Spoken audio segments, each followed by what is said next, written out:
Assembly. Hello and welcome to the National Television Network and to another sitting of the House of Assembly, the fourth session of the 12th Parliament. Hi, my name is Lucia and I am here with my colleague Michael Gaspard. Je dis bienvenue pour l'autre session qui consiste avec passé pour jeudi 7 mai l'année 2024 avec ça c'est première session qui consiste après PGA pour commencer session 9 pour l'année 2024 pour 2025 avec Jodia comme vous dites nous avons l'année en motion pour par Premier ministre et ministère qui est responsable pour ça faire l'économie, finance avec développement l'économie, jeunesse, justice et sécurité pour ça c'est en résolution pour particulièrement pour qui a aidé et puis ça fait ça nous a créé ça fait World Cup pour ça en juin c'est ici avec région Kawaii Black Haitian plusieurs ça c'est compétition jouer cricket ça nous a créé concert jouer cricket ICC ça Haitian en juin avec Simplici c'est y en a ces pays qui a participé à ces compétitions ça là avec nous Simplici comme on dit c'est juste l'année certaines lois avec certains règles Simplici nous poursuivre pour ces activités ça là avec nous qu'à préparer pour activités ça là avec gouvernement ni certains comme on dit bagaille obligé sur Virgil. Yes, so you were speaking about the motions, Mike? Yes. And, the motion by the Prime Minister is for an amendment to the value added tax to include certain items for the International Cricket Council and its subsidiaries, also for International Business Corporation, and that is to exempt certain items for the purposes of the Cricket World Cup, which will be staged. The first part of some matches will be staged here in St. Lucia. The second motion authorizes the Minister of Finance to raise bonds in the amount of $64.1 million. The reissuance of $473.3 million in fixed rate notes and bonds. And there is a third motion that Parliament would revoke the Public Finance Management Act, a resolution of Parliament which would authorize the Minister of Finance to guarantee the borrowing by the National Lotteries Authority from the First National Bank of St. Lucia Limited, and that is to assist with youth and sports infrastructure program. The order paper continues to read that the Parliament will also authorize the Minister of Finance to guarantee the loan of $80 million from the Bank of St. Lucia Limited, the Grenada Cooperative Bank Limited, and the National Bank of Dominica to the National Lotteries Authority. Now, it is a condition of the loan between the banks and the National Lotteries Authority that in the event of any default by the National Lotteries Authority, the government will guarantee repayment of that loan. Ah oui, ça nous apprend là, c'est l'argent qui le gouvernement, tu m'as regardé en valeur, le gouvernement qui prétend l'argent en valeur.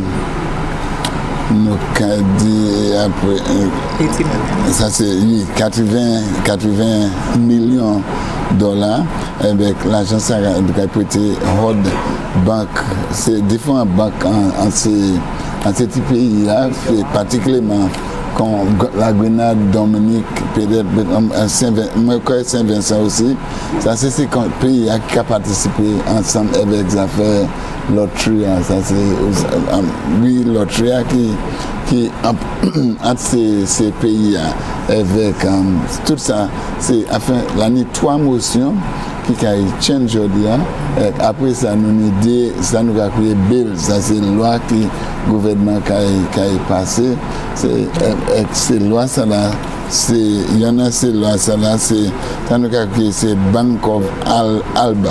Bon, nous savons que Alba, c'est une institution en Venezuela qui était aidé à assister Saint-Lucie en temps passé et puis le gouvernement en bas, Premier ministre Kenny Anthony, ça fait arrangement ça là pour joindre l'huile avec bagaille comme ça et aussi nous avons aussi changé l'année des ponts qui était fait ça nous avons créé Alba Bridge, ça c'est pont Alba qui est fait en vallée Mabouya, ça veut dire Alba ni en relation et puis le gouvernement Saint-Lucie.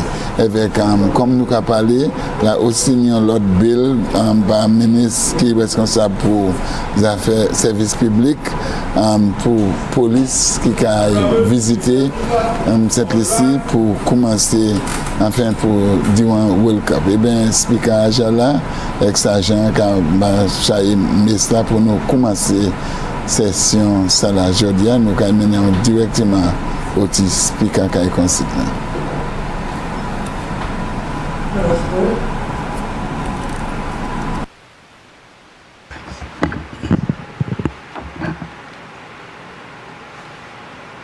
Almighty God, by whom alone kings reign, and princes decree justice, and from whom alone cometh all counsel, wisdom, and understanding.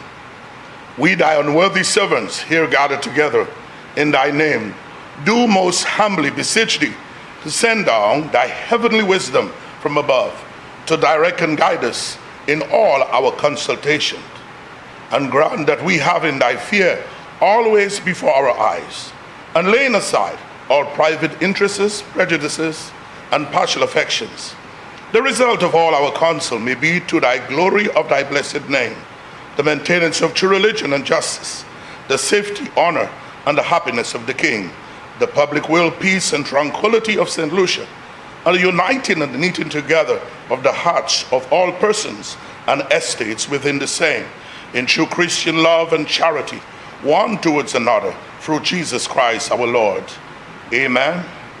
And the grace of our Lord Jesus Christ, and the love of God, and the fellowship of the Holy Ghost be with us all evermore.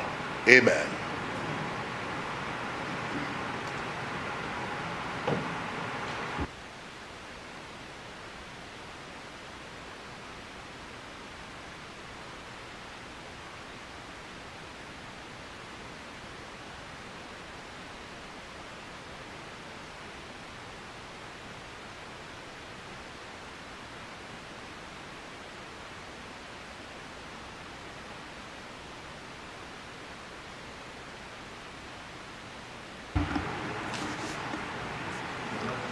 Good morning, honorable members. I beg to announce that His Excellency the Acting Governor General has been pleased to assent to the Appropriation 2024-2025 Act. Members, I am in receipt of correspondence from the honorable members for Vieux-Fort North, Labrie, and Mico South, advising of the unavailability for today's sitting. Statements of ministers.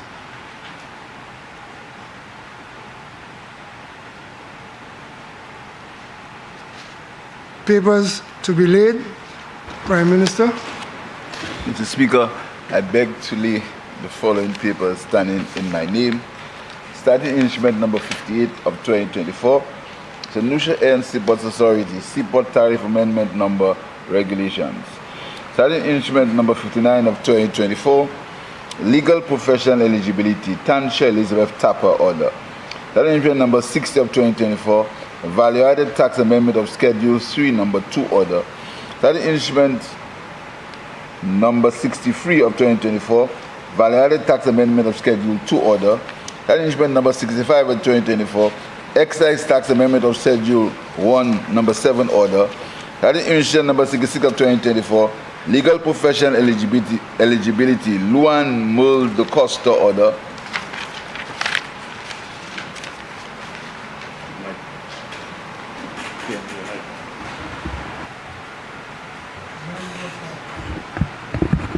Member for Dennery North. Mr. Speaker, I beg to lay the following papers standing in the name of the Deputy Prime Minister and Minister for Tourism, Investment, Creative Industries, Culture and Information. Statutory Instrument number 61 of 2024, Tourism Development Rate of Tourism Levy, Tourism Accommodation Order. Statutory Instrument number 62 of 2024, Tourism Development Exemption from Payment of Tourism Levy Order. Minister for Commerce. Thank you, Mr. Speaker. I beg to lay the following papers standing in my name. Statutory Instrument number 64 of 2024, Price Control Amendment number 7 order. Motions. Finance Minister. Mr. Speaker, I beg to lay the following motion standing in my name. Be it resolved that Parliament, by affirmative resolution, approves the draft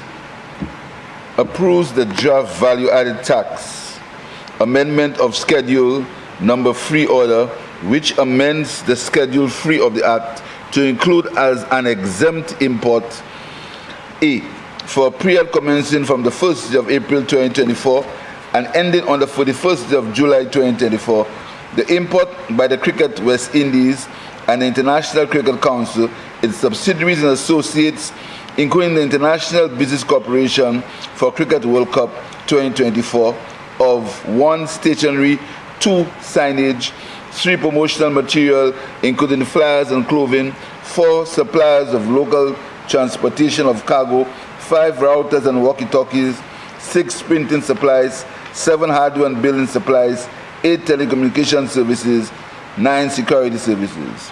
B, import by a person in connection with the participation, organization, staging of Cricket World Cup 2024 of personal effects, food supplements and beverages, medical supplies, medical instruments and pharmaceuticals, sporting equipment, gifts, awards, trophies, medals and flags, uniforms, costumes and other clothing, import by a visiting police force for the exclusive use of the visiting police force of the following goods: equipment, provisions, supplies, personal effects, other goods.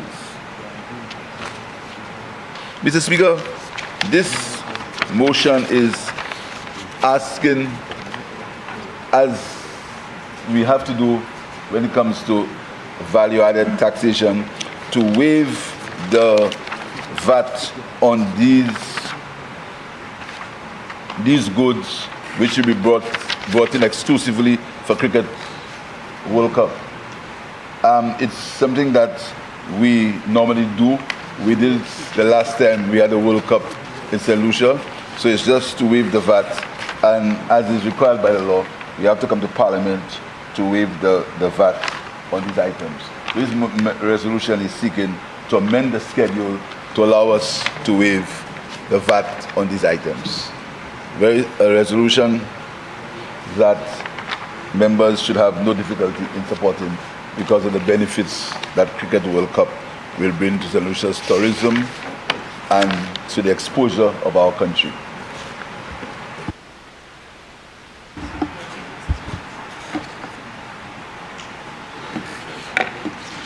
Honourable members, the question is that Parliament, by affirmative resolution, approves the draft value-added tax amendment of Schedule 3 number 3 order, which amends Schedule 3 of the Act to include as an exempt import A, for the period commencing the 1st day of April 2024 and ending on the 41st day of July 2024, the import by the Cricket West Indies and the International Cricket Council, its subsidiaries and associates, including the International Business Corporation for Cricket World Cup 2024, of stationery, signage, promotional materials including flyers and clothing, supplies for local transportation of cargo, routers and walkie-talkies, printing supplies, hardware and building supplies, telecommunication services, security services. B, import by a person in connection with the participation, organization, and staging of Cricket World Cup 2024 of personal effects, food, food supplements and beverages, medical supplies, medical instruments and pharmaceuticals, sporting equipment, gifts, awards, trophies, medals and flags, uniforms, costumes and other clothing. C, import by a visiting police force for the exclusive use of the visiting police force of the following goods: equipment, provisions, supplies, personal effects, other goods.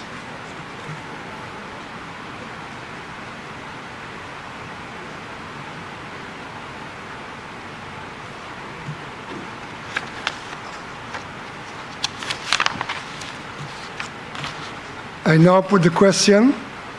As many as are of that opinion say aye. Aye. As many as are of a contrary opinion say no. I think the ayes have it.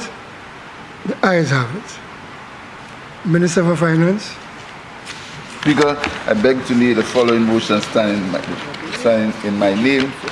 Whereas is provided by Section 23(1) of the Public Debt Management Act number 22 of 2023, that the Minister of Finance is the sole borrowing agent for the government and may, in order to meet the fiscal requirements of government, borrow by way of loans and government securities.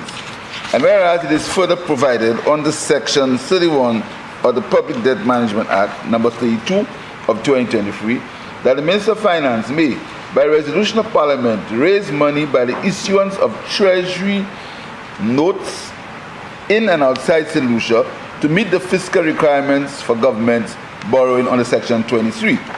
And whereas the Minister of Finance considers it necessary to raise bonds by the issuance of 64.1 million in new bonds at a maximum rate of 7.5%, the reissuance of 477.3 million in fixed rate notes and bonds for the regional government securities market and private placements at a maximum rate of 7.5%. Be it resolved that Parliament authorizes the Minister of Finance to raise bonds by the issuance of EC 64.1 million in new bonds at a maximum rate of 7.5%, the reissuance of EC 477.3 million in fixed rate notes and bonds for the regional government security market and private placements at a maximum rate of 7.5%. Mr. Speaker, in the estimates debate, the statements of estimates of revenue and expenditure, Mr. Speaker, I made the point that in funding the 2024 budget, the government would have had to take, the budget was $1.894 billion, and it would be funded by loans of $244 million, short-term borrowing of $64 million, Mr. Speaker, and the existing bonds that were already in the market, which we would have to reissue and to continue funding the budget by the reissuance of these bonds. Mr. Speaker, the important words in that resolution is issuance of $64.1 million in new bonds. The only new money that we are seeking this year in terms of bonds is $64 million. That is the only new money that we are seeking this year. $64.1 million in new bonds, Mr. Speaker. $64.1 million. The $477.3 million are bonds that are already in the system that we are seeking to roll over, but they are already in the system, and they were not bonds that were accrued only by this government. They are bonds that were there for years. Some of them 10-year placements, some of them 5-year placements, some of them 2-year placements, Mr. Speaker. They already existed in the system. So what we are doing, when these bonds mature in the regional security market, we reissue them. And because of the performance of the solution economy, the rollover rate, Mr. Speaker, for our bonds has been over 90% because of the confidence that investors have in the economy of the country, Mr. Speaker.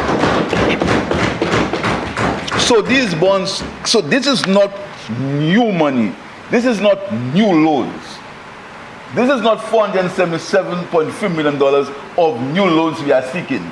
These are bonds, that is the reissuance. The important word is reissuance. We are going to market when these bonds mature and saying to the market, we want to keep your money at a particular interest rate. And of concern to us, Mr. Speaker, is the interest rate that exists generally in the market, because interest rates are increasing.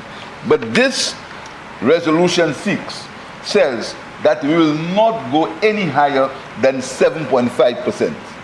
But we will negotiate with the people who own these bonds to get a lower rate of interest. But we are very concerned about the interest rates, Mr. Speaker, because interest rates seem to be rising. But so the maximum rate, Mr. Speaker, would be 7.5%. So let me make it clear, Mr. Speaker. The government is not borrowing $477.3 million today.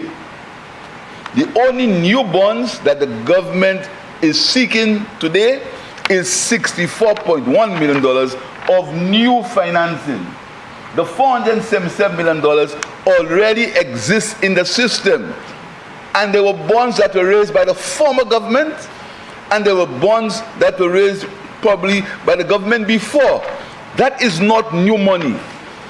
It is deceitful to tell the public of St. Lucia that the government is looking for $477 million of new money this morning. It's deceitful, Mr. Speaker. What the government is looking for is $64.1 million of new money to fund the budget, which we said in the estimates of revenue and expenditure, Mr. Speaker. So I want to reassure the public of St. Lucia that the $477 million is a reissuance, asking to roll over these bonds, both in the public, in the RSM, and in private placements, Mr. Speaker, at a maximum rate of 7.5%. But we are seeking new bonds of $64.1 million, new bonds. But the $477 million already exists in the system. It is not new money that we are looking for. I just want to make it clear, Mr. Speaker, and it's to fund the budget that we passed in this honorable house last month. That is what this is about, Mr. Speaker. So I want to reassure the public that St. Lucia, that our paper on the regional security market is doing very well. There's a rollover rate of over 90% as far as our paper is concerned. So our brokers and the technocrats in Ministry of Finance have no concerns, have little concerns in terms of that these bonds will roll over when the maturity date comes. That they will roll over because of the confidence that the investors have shown in the economy of St. Lucia, Mr. Speaker. And you should note, Mr. Speaker, that this year we have a surplus on our primary account. Our primary balance is in surplus, Mr. Speaker. And you may recall that what we inherited from the last government was a primary balance in excess. A primary balance this deficit was in excess of 8%. That is what we inherited, Mr. Speaker. And right now, we have a surplus on our primary balance, Mr. Speaker. And we are predicting that all things being equal, at the end of next year, we will have a surplus in our primary balance of 1.7%, Mr. Speaker. That is what we are predicting, Mr. Speaker. So it is, I just want to make it clear, Mr. Speaker, that because of the management of this economy, we can make some payments to our debts. We do not have to borrow. Under the last government, we used to have to borrow to pay our debts. We borrowing money to pay debts. It's very simple, Mr. Speaker, for a household. This is a government that was run by the United Workers' Party. Let me compare it to a household, Mr. Speaker. At the end of the month, you do not have enough money to pay your electricity bill, your food, so you have to borrow to pay that. Much less to put a piece on your house. But right now, Mr. Speaker, we have a little extra, so we can make a contribution to the capital expenditure of this government, Mr. Speaker. So this money that we are looking for is to fund the expenses in the 2024-25 budget. It is not new money. It's deceitful to say that this is new money, Mr. Speaker. And the $477 million of bonds are bonds that were there from the last government. What this government is seeking for is $64 million of new bonds. And what the concern, Mr. Speaker, which is a rightful concern, is the interest rate, which to my mind, you have to negotiate to see how we can get it. We can negotiate to have a lower interest rate. I thank you, Mr. Speaker.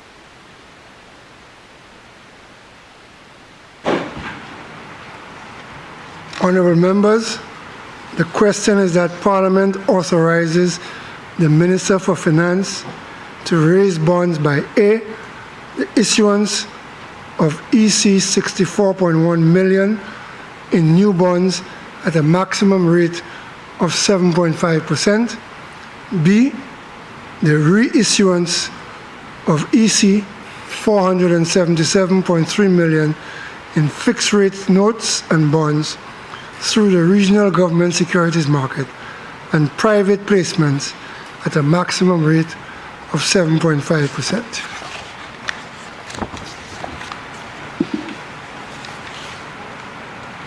Member for Suzel, Authority Bus. Thank you, Mr. Speaker. Morning, colleagues.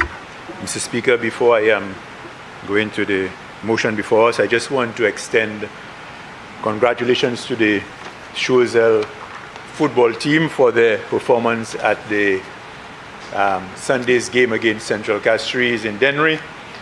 Mr. Speaker, while my team may not have come out victorious, it is my understanding that there may be some technical issues there which may have the points reverting to Suzel.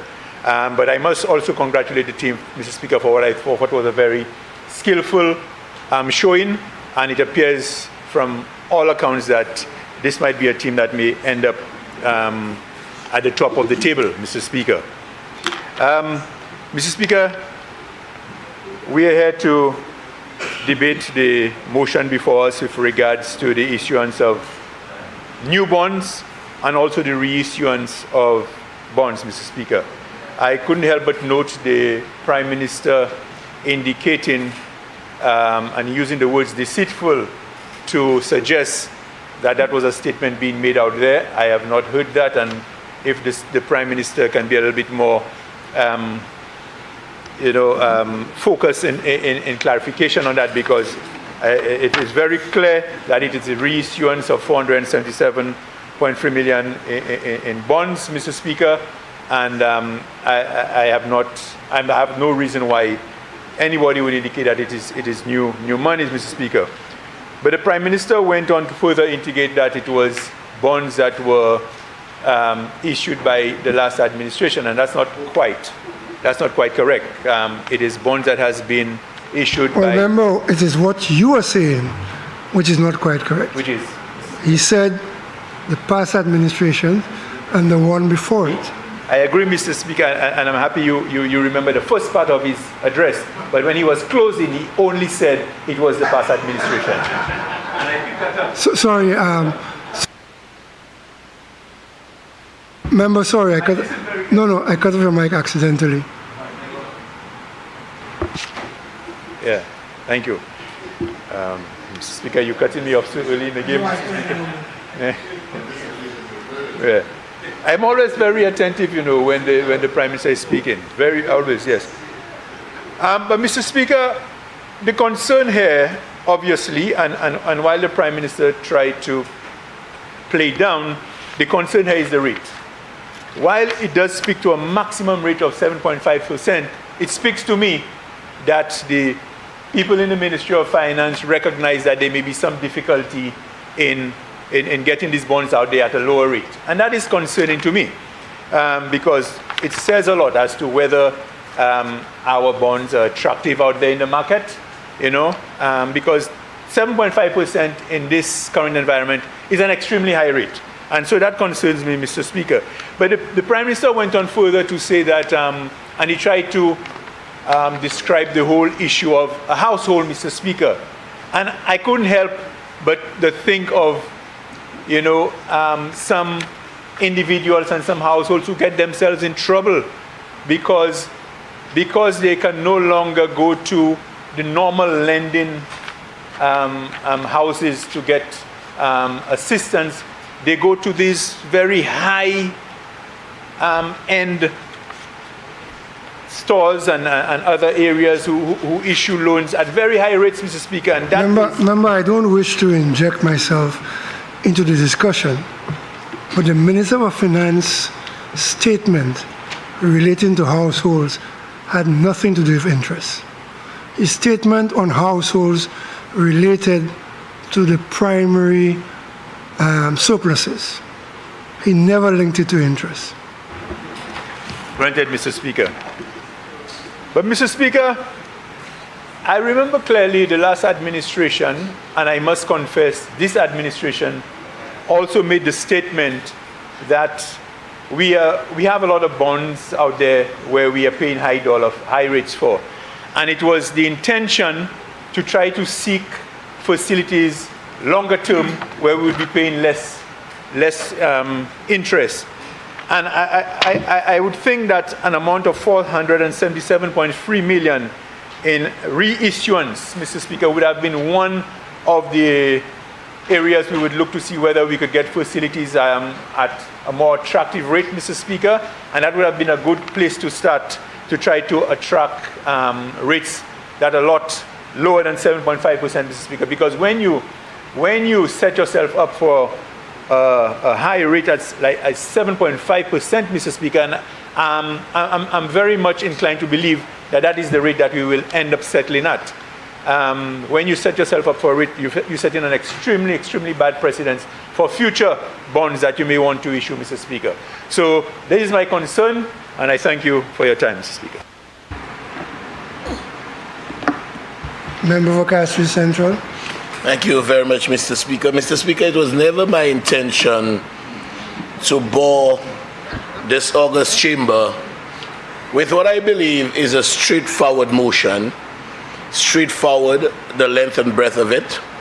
But again, you know, Mr. Speaker, if you heard the Prime Minister in his presentation, he emphasized on the word reissuance. He did not want to use the word deceit. So he said reissuance. Because you know, Mr. Speaker, a lot of people believe that our general population is gullible and they can go about spreading either mis or disinformation, and that information would be believed.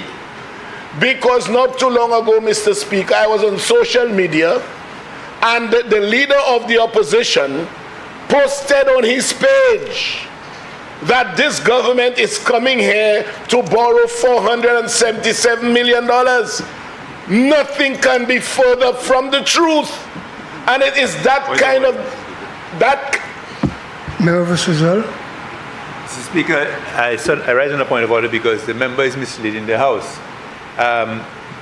Whether it's a reissuance or not, it is borrowing, Mr. Speaker. So I just want to clarify that. Mr. Speaker, I don't want to go down the annals of technicality with this member whose experience is in banking. You know, when you have a man with a dearth of experience in banking and he comes to this house and he says it is borrowing, he implicitly tells you he concurs with the attempt by the leader of the opposition to deceive the people of this country. That is what he's saying. He's complicit in that deceit. Because, Mr. Speaker, it is not a situation where we are coming here to borrow. In fact, Mr. Speaker, the proceedings here today essentially mark the government's record as extremely good. Because which creditor, which lender, you owe money and they realize you are in financial difficulty would be prepared to say, keep the money for another 10 years because I know you will be able to pay me. Which lender would say that? It is because of confidence, Mr. Speaker, in the government. So don't come here and say it is borrowing. Yes, it is the rollover of funds that are already existing on our books. Speaker. So don't come and say as though there is a new impress. Member for Suzelle. Mr. Speaker, I rise on a point of order. The member is misleading the House again, Mr. Speaker, because if the confidence is there, Mr. Speaker, as he tries to allude, Mr. Speaker, there will be no reason to increase the rates. The rates would have carried as the previous rates, Mr. Speaker. You know. Member for Castle Central, please. You know, wait. I will proceed. Member for Castle Central, please wait to be called. I am attempting to understand the crossfire between the points of order and the other points being made. And in my estimation, neither relates to the proceedings before us. The member for Suzelle believes it's new borrowing. Or it's borrowing, sorry. And you believe it's not. Just make your points. Mr. Speaker, moi vle laisser Lucia ko pon sa mou ka di la. Mam soise la ka fait accordi. Gouvernement jodi a ka vini prêter 477 millions de dollars. Ça pas voué laisser Lucia. Member for Castle Central, again, you are slightly misleading the House. Okay, let hold on. The member for Suzelle began his contribution by referencing a statement by the Minister for Finance about why is there even dispute about what is before the paper, what is before him. It's an ordinary, straightforward resolution where it is clear, and I'm quoting him now, where it is clear the only new borrowing is the $64 million. Very well. He said so. Oh, he said so. He said so. Well, laissez lycée, moi vle dis comme ça. Mam soise il a dit l'argent neuf, c'est l'argent qui neuf, c'est 64 millions de dollars qui nous vendent aujourd'hui. You know, you have to get those things lucidly clear, Mr. Speaker, because what they do, they muddy the waters of propaganda. They spread misinformation, disinformation, and the sad thing, some persons would repeat what they hear, and it is not exactly true. So it is the rollover of debt that was current, that was already existing, and it is not a fair statement to say that we are coming to borrow $477 million, which is new money. And I'm not saying he said that, Mr. Speaker. Now, Mr. Speaker, the member for Suzelle, through his banking expertise, was able to enumerate quite clearly the disadvantages in having a high interest rate. And I agree with him. But Mr. Speaker, I want to know, where was that voice? Mr. Speaker, this government inherited the airport project with no bill of quantities. No bill of quantities. The contract said, spend your money, I will pay you 7% on any money spent. On top of that, the head contractor is charging 8% on money spent plus the 7%. Where was that voice? Where was that voice? As a banker, ou so nom ki travaille bak, ou sav la ou ka fon kay, ou bwize, sa nou ka kouye bills of quantities, sek ply sheet plywood, nepot ti mamay sa ekwisa, e ka ad sa ba ou. But yet, one of the biggest projects that the public purse would have to finance was done without a bill of quantities, Mr. Speaker, and an agreement that there would be stage payments when the contractor expends his funds. He spent 7% on that, and the subcontractor, that is, and the main contractor tallies everything, including the 7%, and adds 8% on it. And today, Castry Central, what is the connection? The connection Hold on. What is the connection between what the member for Swazel did or did not do on a previous project and his statement? It's a question of whether what he said today is true or not. If he had an epiphany along the way, that's what it is. But I will not permit you to go down the road that because he made no comment on a contract 2 years ago, he is not permitted to speak the truth today. You see, Mr. Speaker, I want you and this House and the people listening to understand why it is necessary to at least explain and put into context the concerns of the member for Swazel, which in my view are genuine. I admit his concerns are genuine. Very well, Mr. Speaker. Mr. Speaker, you will understand, and members will understand, that the Prime Minister indicated, and that is how I'm going to juxtapose them, Mr. Speaker. The Prime Minister said, at an interest rate not exceeding. That is the rubric that was used. That is the ceiling. But out of convenience, Mr. Speaker, and as they always do, he takes the ceiling and applies it immediately. He takes the ceiling. He has totally extinguished the possibility of getting financing between 1% and 7.5%, and he takes the 7.5%, and he runs with it. So he makes an assumption, and on the basis of his assumption, he tries to delude people, Mr. Speaker, and that's the truth. Because there is nowhere in the document that speaks to an exact interest rate right now. It gives a ceiling. Now, Mr. Speaker, my point is, if you are so concerned about a ceiling in relation to interest rates, and it makes the cost of borrowing so prohibitively high, where were you, Mr. Speaker, when 11 days before the election, your Prime Minister and Minister of Finance signed an agreement for 1% a day? Remember, there you go again. I don't want you juxtaposing somebody's position in a last bill. He has made a statement today. That's what you ought to debate. Well, Mr. Speaker, that is what I am doing. You're not doing that, and I would kindly ask you to move on. Very well. Let me move on, Mr. Speaker. Let me move on. But, you know, it is the hypocrisy, Mr. Speaker. The hypocrisy, the deceit, the spread of disinformation and misinformation, basically attempting to fool our people who are perceived in their eyes to be gullible, Mr. Speaker. And that has to stop. It has to stop. Because, Mr. Speaker, my point is, whilst you say it may not be necessary, everything must be placed into context. You know, everything must be placed into context. All of a sudden, we are new people. I am no longer female, I'm a transgender.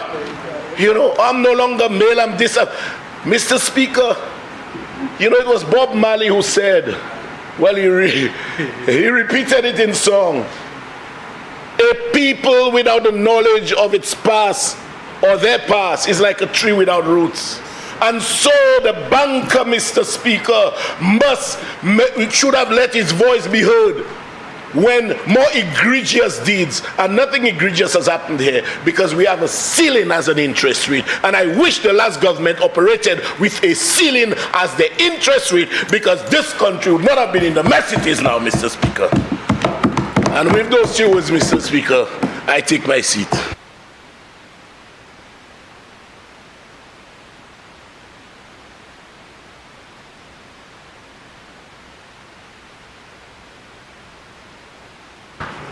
Finance Minister. Thank you, Mr. Speaker. Mr. Speaker, we agreed, Mr. Speaker, that the interest rate is a matter of concern, but the point must be made that we are not starting negotiations at 7.5%. And the average interest rate that we've been paying so far is between 3.5% and 4%. But out of the abundance of caution, the Ministry of Finance is given the latitude to go not maximum of 7.5%, but that will come after negotiation, and we have not yet reached that maximum in the negotiations that we've had for the issuance or the reissuance of bonds, Mr. Speaker. And the $477 million, I want to reiterate, is not new money. It's in the system already. And because of the manner in which the solution economy is progressing, Mr. Speaker, is advancing, Mr. Speaker, that we normally have over 90% rollover rates. People are saying that they will leave the money with the government because they are sure that they will get the interest and the money will be available for them if they want it for an emergency, Mr. Speaker. And Mr. Speaker, just on a matter of the performance of the solution economy, in the social and economic review, there was preliminary figures of growth of the economy of 2.3%, Mr. Speaker. Now, the sad thing is that the entire social and economic review clearly stated that the figures are preliminary based on when the final figures are put together, Mr. Speaker, because to get the figures for March, the cutoff point is normally February or the end of January. That's the cutoff point. So the figures in the social economic review are preliminary figures. That is clearly stated, Mr. Speaker. For convenience, some people have said that the unemployment figures are real. And not real, that's not true. The figures are wrong for unemployment. But for growth, 2.3% they say is right. So part of the social economic review is part of the social and economic review is right, but the other part is wrong. But Mr. Speaker, the IMF, the Eastern Caribbean Central Bank, all said that the economic solution will grow more than 2.3%. The ECCB, the IMF, they are on record as saying that the solution economy will grow more than 2.3%. But out of the abundance of caution, I mean, it just shows how this Minister of Finance does not interfere in the work of the technocrats. It may be surprising to know, Mr. Speaker, that I saw the social and economic review basically at the same time with everybody here. Because I believe that technocrats should be allowed to do their job and to follow the policy of the government. So we never try to tell technocrats what to put in their reports. And this is why, even if the Eastern Caribbean Central Bank said that the rate of growth in the solution economy is more than the social economic review, Mr. Speaker, we do not debate. But, Mr. Speaker, in the last year, Mr. Speaker, when people want to destroy the country, when people want to burn a house to kill a rat, they find all kind of ways, Mr. Speaker. Last year, the same social economic review revised St. Lucia's growth upwards to 18%. They revised it upwards, the new figures, Mr. Speaker. No one is saying, no one. So at that point, the social economic review is not relevant. But it's relevant when it says that St. Lucia's growth rate is 2.3%, because some people want to sell to the world that our country is in a state of complete mayhem, Mr. Speaker. But, Mr. Speaker, they shift the goalposts all the time, Mr. Speaker. The same book, part of it is real, the other part is not real. I want to show you, Mr. Speaker, that the social economic review, which is the basis under which we are borrowing today, the $64.1 million, Mr. Speaker, when the preliminary figures will be confirmed, the public of St. Lucia will see exactly what St. Lucia's growth rate is, Mr. Speaker. But, Mr. Speaker, speaking about growth rate, Mr. Speaker, and issuance of bonds, because some of the $64 million will also be to fund capital expenditure, Mr. Speaker. I want to just speak briefly about the expenditure on St. Jude Hospital. Mr. Speaker, sometimes it really baffles me why, and the cop-out is that don't talk about the opposition. The opposition has leeway to say whatever they want, but you must not respond. You must not respond because you're in government, so you must allow them to say whatever they want, Mr. Speaker. This morning there was a Facebook post, Mr. Speaker. They will not come here and face the other members and debate their points, because they know that these things are going to be easily debunked. They won't come here. They will stay in the comfort of their luxury homes and write these things, Mr. Speaker. And I'm bringing that point, Mr. Speaker, because I want to make the point about what we'll use the $64 million for in new bonds. That's why I'm bringing that point, Mr. Speaker. St. Jude Hospital. Mr. Speaker, in the estimates of revenue and expenditure, you will see that on page 658, I can share it with you, Mr. Speaker. I can share my copy with you if you want, Mr. Speaker.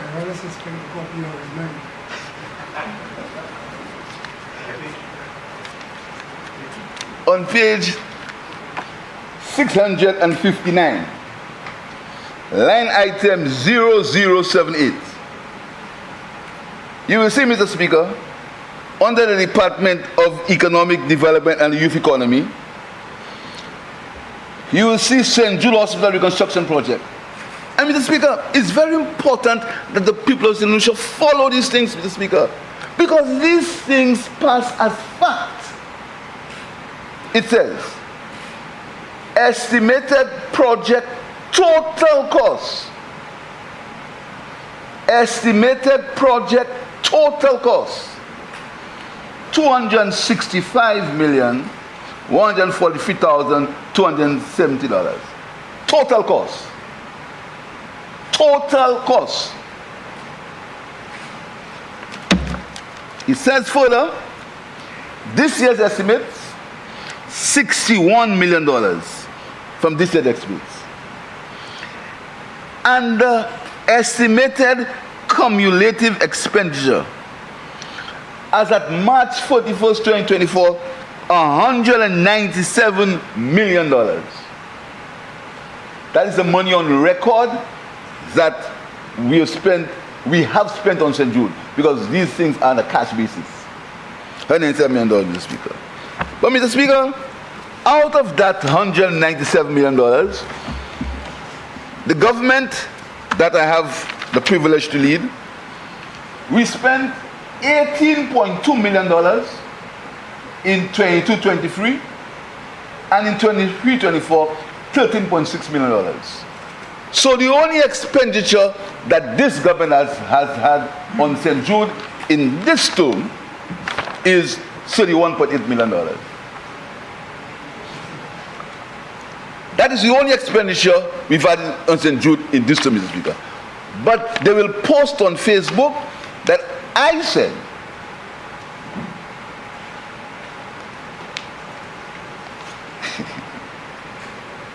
I denied that I had spent $265 million on St. Jude, Mr. Speaker.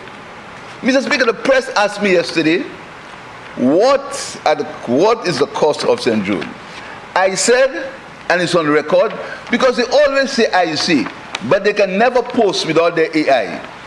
What I really say, you know, Mr. Speaker. They can never post what I really say. They'll use AI to say what I didn't say. But they will never post what I say. If the Minister of Finance said something, put a tape up and say, here's what you said. The press asked me yesterday, what's the expenditure of St. Jude? Here's what I said. I said, for the last 4 buildings that were built, went through direct award, these were for the last 4 buildings. I did not say the figure because I wanted to be sure of the exact figure. I did not say any figure. I said for the last 4 buildings, the first 4 buildings where work is continuing now, Mr. Speaker, and what is depressing to them is that the work is moving at a very rapid pace. And I said that for the rest of the buildings, it's a public tender. You remember, Mr. Speaker, the member for Choiseul said in this honorable house that he hadn't seen. To his credit, he didn't say there was not. He said he hadn't seen the tender. Right? I came in my rebuttal and I brought the 2 documents and I showed the tender for the rest of the work at St. Jude, to which he agreed that that was it. But, Mr. Speaker, I was clear in saying to the press that it's a tender, so I cannot reveal what's in the tender until the tender has been opened and the figures made public. I said so, Mr. Speaker. I said so. But they can never say what I said. But they will say that I said that $265 million, I'm denying that I spent $265 million on St. Jude, Mr. Speaker. The money that the government spent on St. Jude so far is $31.8 million. That's what we spent on St. Jude so far. And I want you to go there for yourself, and I'm going to invite the member for Choiseul in particular, because I know he's interested in St. Jude, to come there and see the work that we've done in St. Jude and compare it to the work that was done on the box at July 21st.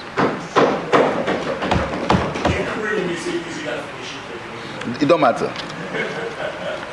The St. Jude is not for him, or for you, or for me. St. Jude is for the people of St. Lucia. And any government, any politician who will fight so that St. Jude will not end, Mr. Speaker, is a disgrace to the political life of the people of St. Lucia. Because you can't tell me you put in all impediments in the way to stop St. Jude from being completed. Mr. Speaker, there must be, the people of St. Lucia must deal with these issues where people want to denigrate the country, want to spoil the good name of the country. And I'm going to speak more about that, Mr. Speaker, when we come talk about the banking resolution, the guarantee for the bank, Mr. Speaker, where you will do anything to denigrate the Minister of Finance, believing that you something to him personally, Mr. Speaker. I have made the point all the time that this job I have is a temporary job. This job is not forever. It's a temporary job, Mr. Speaker, that I'm going to be out at some point, but St. Lucia will remain. the children of St. Lucia remain.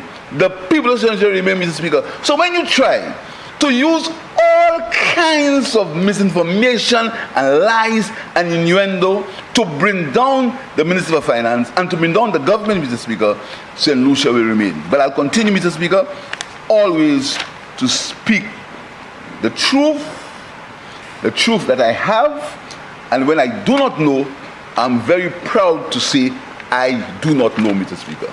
So the money you spent for St. Jude for the 2 years under my administration is $31.8 million. So, Mr. Speaker, so we are confident that the $64.1 million in new bonds will be sold, and I want to tell the member for sure that we'll use our best efforts to keep the interest rate as low as possible. I thank you, Mr. Speaker.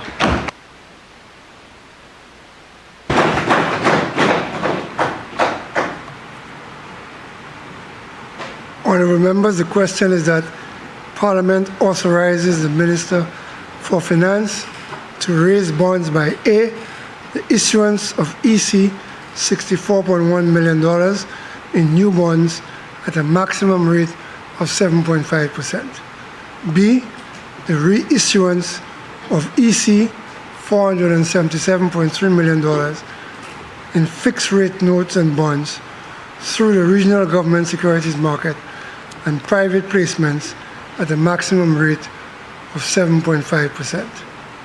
I now put the question. As many as of that opinion say aye. As many as of a contrary opinion say no. I think the ayes have it. The ayes have it. Finance Minister. I beg to move the following motion signed in my name. Whereas it is provided under Section 65(1) of the Public Finance Management Act, Cap 15.01, that a guarantee involving the financial liability is not binding on government unless the Minister of Finance grants the guarantee in accordance with an enactment or with the prior approval of Parliament by resolution of Parliament. And whereas it is further provided under Section 69(2) of the Public Finance Management Act, Cap 15.01, that any obligation arising from a guarantee given in accordance with Section 65 is a debt charge, and all debt charges for which the government is liable shall be charged on and paid out of the consolidated fund. And whereas Parliament approved the guarantee of a loan in the amount of $80 million from the First National Bank St. Lucia Limited and to the National Lotteries Authority to assist in the financing of a youth and sports infrastructure program under the Public Finance Management Act, the resolution of Parliament to authorize the Minister of Finance to guarantee borrowing by the National Lottery Authority to finance a youth and sports infrastructure program published as a statutory instrument number 41 of 2024. And whereas the Minister of Finance considers it necessary to guarantee an amount of EC $80 million, the loan, from the First National Bank St. Lucia Limited, the Grenada Cooperative Bank Limited, and the National Bank of Dominica, the banks, to the National Lottery Authority to assist with a youth and sports infrastructure program, including the preparation for ICC Men's 220 World Cup. And whereas the loan is repayable by the National Lottery Authority in 15 years in biannual payments of $3,571,993.78, inclusive of interest at a rate of 4% per annum for the terms of the loan. And whereas it is a condition of the loan agreement between the banks and the National Lottery Authority that in event of default by the National Lottery Authority, the government guarantees repayment of the loan. And whereas the terms and conditions of the guarantee are that the National Lotteries Authority repays the loan in accordance with the loan agreement, and in the event of default and on demand, the loan is immediately repayable by the government, and the guarantee continues in full force and effect while the loan remains unpaid, including during the period of the loan, that is 15 years commencing from the date of the signing of the loan agreement. And whereas the guarantee sets the provisions applicable to taxes representations and warranties, procedures for amendments or modification of the guarantee, severability. Be it resolved that Parliament revokes the Public Finance Management Act resolution of Parliament to authorize the Minister of Finance to guarantee borrowing by the National Lotteries Authority from the First National Bank St. Lucia Limited to assist with a Youth and Sports Infrastructure Program published as a stated instrument number 41 of 2024. Be it resolved that Parliament authorizes the Minister of Finance to guarantee a loan in the amount of EC $80 million from the First National Bank St. Lucia Limited, Grenada Cooperative Bank Limited, and the National Bank of Dominica, the banks, to the National Lotteries Authority to assist with a Youth and Sports Infrastructure Program, including the preparation for ICC T20 World Cup. Be it further resolved that the loan is repayable by National Lotteries Authority in 15 years in biannual payments of $3,571,993.78, inclusive of interest at a rate of 4% per annum for the terms of the loan. Be it further resolved that it is a condition of the loan agreement between the banks and the National Lotteries Authority that in event of a default by National Lotteries Authority, the government guarantees repayment of the loan. Be it further resolved that the terms and conditions of the guarantee are that the National Lottery Authority repays the loan in accordance with the loan agreement, and in the event of the loan and on demand, the loan is immediately repayable by the government.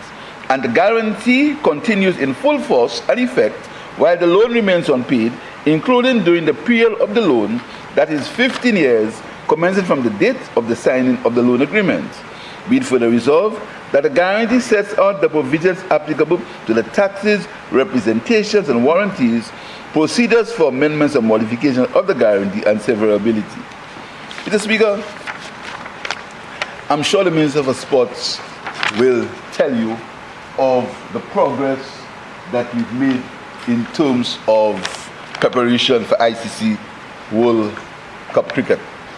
But Mr. Speaker, what is important in this resolution is to tell the public of St. Lucia what financial institutions, how they feel about St. Lucia, and how they feel about the ability of institutions like the National Lotteries Authority to repay their loans, Mr. Speaker. You may recall, Mr. Speaker, that we came to Parliament and we asked for the government to guarantee a loan of $80 million for the National Lotteries Authority to do one, to prepare for ICC World Cup cricket, and to repair and to improve sports infrastructure in the country.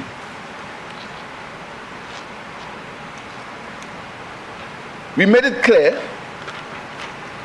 that the National Lottery Authority were responsible for the repayment of the loan, and the National Lotteries Authority would make these payments based on their history and based on the fact that they had already taken loans before and they paid these loans successfully. We said so. The leader of the opposition wrote the World Bank and the National Monetary Fund, saying to them that we were committing a wrong, that we weren't accounting for it, and the National Lottery Authority had no authority to borrow. Words to that effect, Mr. Speaker. Words to that effect. The member for Grove City came to this honorable house and he made the point, and the member for Minister for Education, that the National Lottery Authority had borrowed before. They were the ones who had built the stadium on the member for Beaufort South, and they paid the stadium, so they had no liabilities. We came here and we said that the stadium would pay no property taxes. We came here and we said all the land around the stadium. The member for Grosvenor spoke about the value of that land, the assets that the stadium had. But the member still wrote the World Bank. Right now, Mr. Speaker, banks in the region are saying they have so much confidence in the National Lotteries Association that they want to join in that loan to fund infrastructure projects in St. Lucia. What more statement of confidence than you want from any other person, Mr. Speaker? Banks in Grenada and banks in Dominica are saying they want to join us to fund the National Lottery. And if you wanted more money, they were ready to double it if you wanted. That is the confidence that these people have in the economy of St. Lucia and the management of the St. Lucian economy, Mr. Speaker. So what this resolution seeks to do, it seeks to revoke the first one that only made the liability for the First National Bank and add two other banks, the Grenada Cooperative Bank Limited and the National Bank of Dominica. So there are three banks now. They are ready to spread the risk. They have so much confidence in the National Lottery being able to pay back their loans, and so much confidence in the economy of St. Lucia that they are ready to join the First National Bank to fund the National Lottery Association's project. National Lottery Authority programs. What greater testament than you want on the performance of the St. Lucian economy? To Mr. Speaker, of course, the people that were written to, they've not told me anything. I don't know whether they've said to the officials of the Ministry of Finance everything, Mr. Speaker, anything, Mr. Speaker. But the facts are there that the confidence in the Lucian economy is growing every day, Mr. Speaker, because the performance of the economy is improving every day. This is why, Mr. Speaker, in our budget, there were no new taxes in the budget of 2024. There were no new taxes. So we are going to fund the budget by revenue, $64 million in new placement, which you passed a while ago, $477 million in reissuance of bonds, and $244 million in loans, which we have already passed in this honorable house. And the loan we're going to do now is for new money to fund agriculture, Mr. Speaker. That is a history of the Lucian economy. So, Mr. Speaker, I urge members to support this resolution, and I'm sure other members may want to see the progress of the work on the National Lottery on sports infrastructure. I thank you, Mr. Speaker.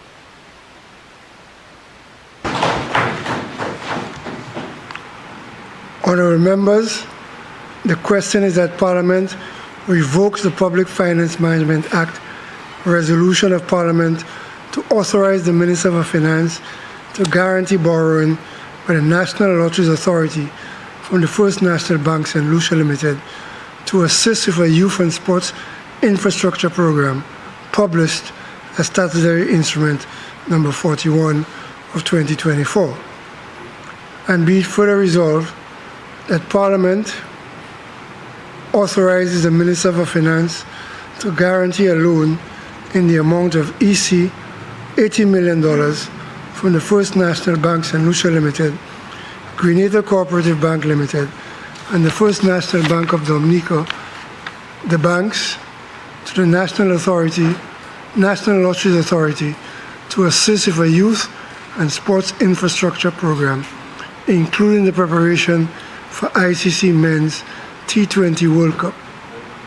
Be it further resolved that the loan is repayable by the National Lotteries Authority in 15 years in biannual payments of $3,571,993.78, inclusive of interest at a rate of 4% per annum for the term of the loan. Be it further resolved that it is a condition of the loan agreement between the banks and the National Lotteries Authority that in the event of default by the National Lotteries Authority, the government guarantees the repayment of the loan. Be it further resolved that the terms and conditions of the guarantee are that A, the National Lotteries Authority repays the loan in accordance with the loan agreement, and in the event of default and on demand, the loan is immediately repairable by the government. And B, the guarantee continues in full force and effect while the loan remains unpaid, including during the period of the loan, that is in 15 years, commencing from the date of the signing of the loan agreement. Be it further resolved that the guarantee sets out the provision applicable to A, taxes, B, representations and warranties, C, procedures for amendments or modifications of the guarantee, and D, severability.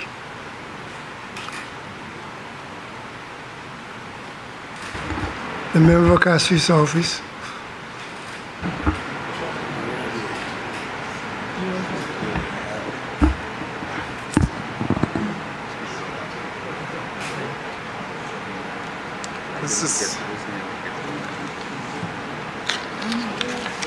Mr. Speaker, I rise to support the motion that is before this House and to just make a brief contribution to the discussion that has been here and to add my voice, Mr. Speaker, to a contribution that have urged me to speak, a contribution that's important. Mr. Speaker, maybe before my time and long before I have probably ventured listening to debates, and I know that governments have always tried to arrange their business in a particular way. And of course, there's been a simple way in time past where government would collect revenue and would implement projects. Revenue would be what would carry government's business, taxation. But in recent times, Mr. Speaker, I'm aware that governments across the world have had to arrange government business in different ways that have allowed for procurement approaches, business arrangements that is not consistent with the usual forms of business. And Mr. Speaker, there is a tendency for certain persons to mislead the public in using these new approaches. And one example, Mr. Speaker, I'd like to draw your attention to was the GPH arrangement, a concession contract to develop the ports, where the opposition said that the Prime Minister sold the port. Easy to mislead, and there's a temptation to do it, but it is significantly not what is happening. Mr. Speaker, again, I listened this morning of the reissuing of bonds, and I see how the temptation in politics and opportunity to mislead. And here comes this motion for the government to guarantee the borrowing by the National Lottery. An institutional arrangement set up to advance sports development in the country. And of course, rightly said by the Prime Minister, there's a track record of what the National Lottery has done. And of course, is responsible for the largest sporting asset on the island. And of course, one would have imagined that the National Lottery would have embarked on procurement approaches to arrange to have the Darren Cricket Stadium in place. Mr. Speaker, I've sat here, and the last sitting of this Parliament, I had the opportunity to listen to the Prime Minister, the Minister of Finance present, and of course he was misled in the rebuttal from the member for Roselle on a particular issue. But I went downstairs and we had a conversation, and he agreed with me that he wasn't aware that when we say tender, it doesn't mean competition, because you have non-competitive tendering. So there's the perception that every time you hear tendering, it refers to competition. Tender is to make an offer. And of course, you have what you call non-competitive tendering. So not because you are tendering, meaning that you have more than one person's offering a price. So you have negotiated tender. And of course, he agreed, and he told me and confessed that it was the first time he was understanding that tender does not mean that you have more than one person. Again, I've sat and I've listened. Mr. Speaker, on record,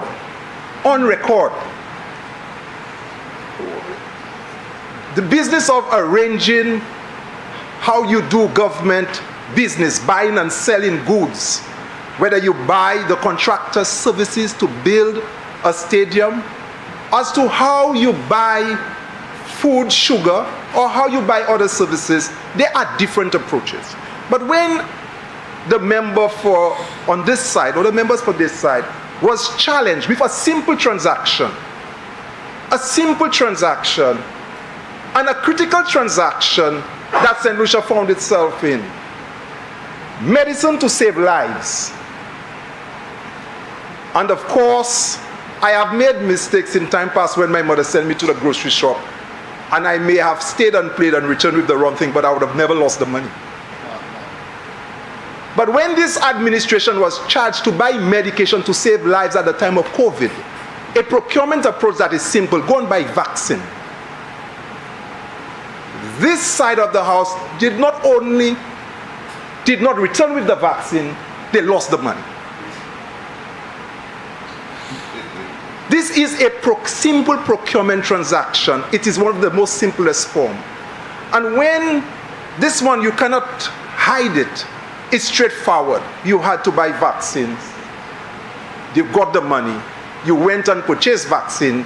You lost the money and you did not come home with the medication. And I could imagine if I had to buy medication for my mom when I was a child, and I reach home and I tell her I did not get the Fensic, but mom, I lost the money. I could hear the tone of her voice telling me go back and get her money, with other ways of describing how she would say it. Mr. Speaker, we must resist the temptation in this house to mislead St. Lucians on simple business practices of this house. Because when we mislead St. Lucians at a time like now, when you get an opportunity to govern, how do they believe in what you're saying?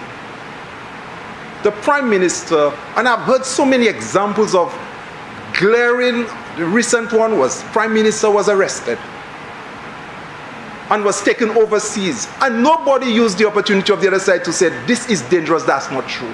It went on. And Mr. Speaker, I'm paying attention to what's happening on the global scene. I could see what's happening in Palestine, but then I pay attention, there are people who choose to tell people what is not true. And even at this time you're asking why there is an effort to mislead people to the extent that people are being misled today. We must resist that temptation, Mr. Speaker, because the seeds we sow today, we will reap it in whirlwinds. We'll reap it in a terrible way. So I ask, and sometimes it's very subtle. The member from Library is skillful, and it is subtle. He is subtle when he makes his presentation. I'm not one to always stand and rise on a point of order and say, you're incorrect, you're incorrect. We all have various professional leaning, and some of us could guide. But I think we should resist the temptation. There are times if a question needs to be asked, ask it. But a declaration about something we know clearly that's not the case, just to mislead the public, to win a particular leaning, that should be resisted on all sides. And that is what my contribution is. The motion that is before us is to guarantee the borrowing by the National Lottery that has a track record of building one of the largest assets in this country. And the National Lottery was not building an office building that was built and they said that they could learn. They were actually venturing into a new form of construction, unprecedented, at a scale that is beyond anything that we probably had done in the past. And they did well. How do you then, a former Minister of Finance, can say such about the National Lottery from a professional, from a responsible manner? How do you do this? So I am, most times, Mr. Speaker, I reflect on these things and I ask that we should resist that temptation. It is too glaring. There's more to say about the National Lottery and to punch our fist in the air to show how well they have done. how many stadiums you have of the magnitude of Darren Sammy in the region. The National Lottery was successful in arranging to establish one on this island.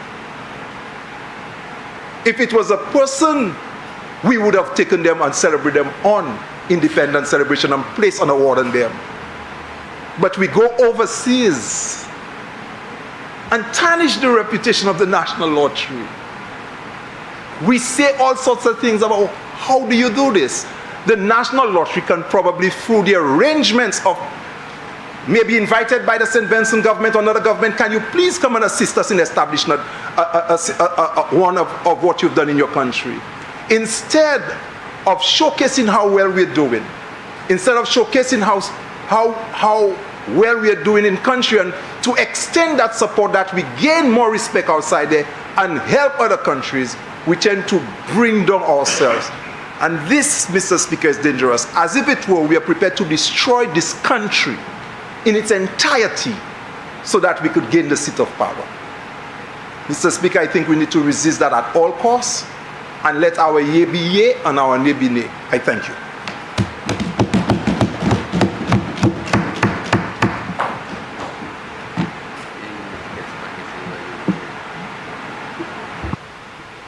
Before I call on the member for Swazelle, let me just ask something of members. This is the highest forum in the country. And member for Castries Southeast, the fact that I'm saying this after you have spoken has nothing to do with you. The fact is, if we are going to name national institutions, let us give it the correct name. Hansard is there for posterity. There is no Darren Sammy Cricket Stadium. There is no St. Jude's. These are going on in Hansard. When we refer to Darren Sammy, it is the Darren Sammy Cricket Ground. Let us name it properly so Hansard properly reflects it for historical purposes. So I just thought I'd let you know. Member for Swazelle.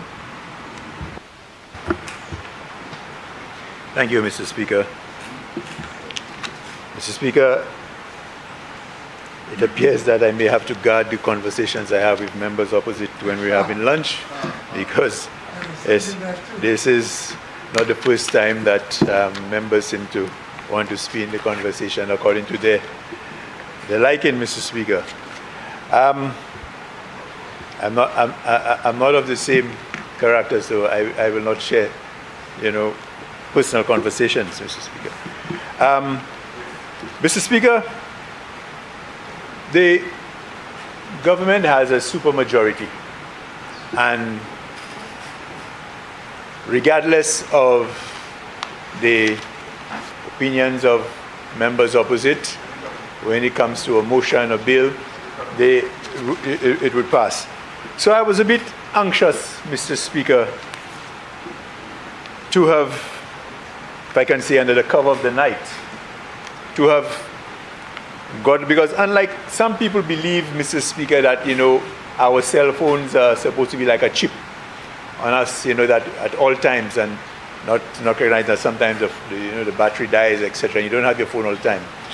So, Mr. Speaker, I note that this amendment to today's proceedings came to my attention. Well, it was sent at about 7:38 last night, and at the time I didn't have my phone, and I got to read it a lot later, Mr. Speaker. So I was a bit anxious as to why this particular motion would have been sent at such, a late hour, Mr. Speaker.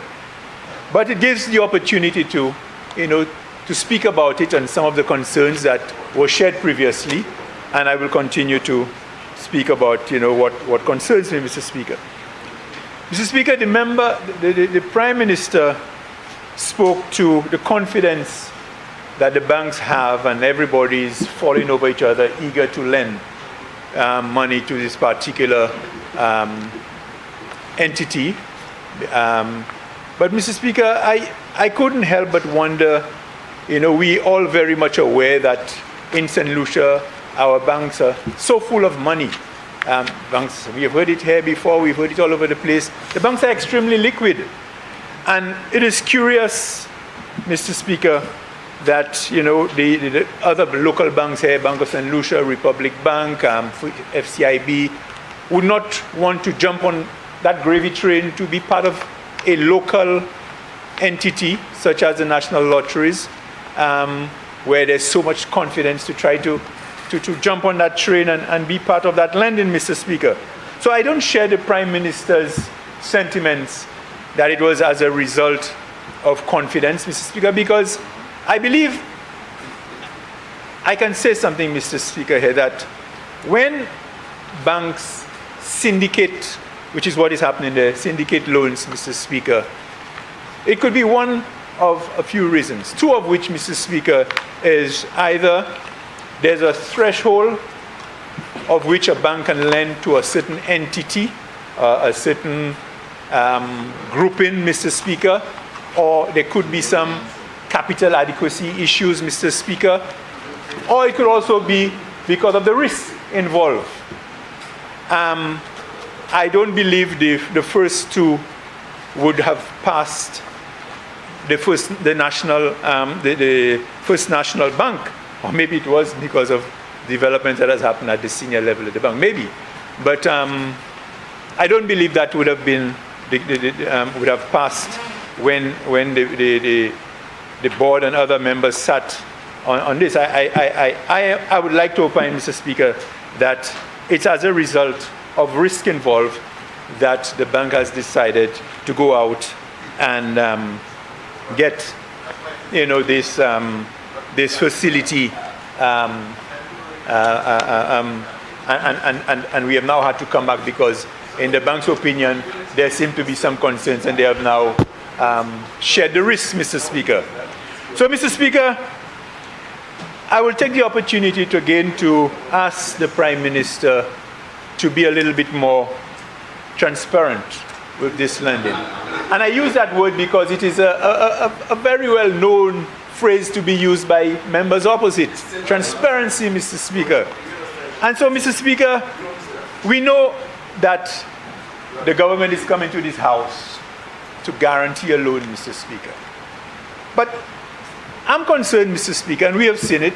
There's quite a bit of work happening in Grosile, lots of work happening at Darren Sammy Stadium, Mr. Speaker.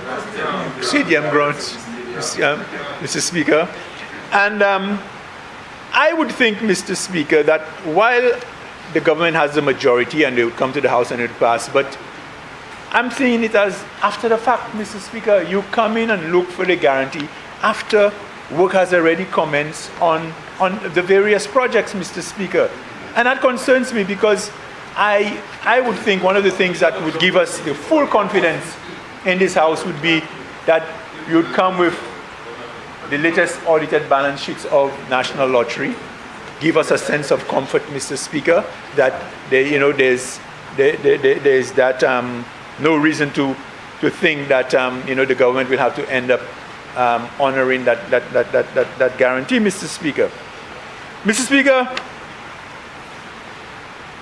I am concerned, Mr. Speaker, because, and I'm hoping the Minister for Sports, the member for Grosile, as soon as possible, would give us a listing of the various projects that will be undertaken and the costing, Mr. Speaker. I think it's critical. I know there's been a very generic statement made for the national lotteries to undergo their work for the year.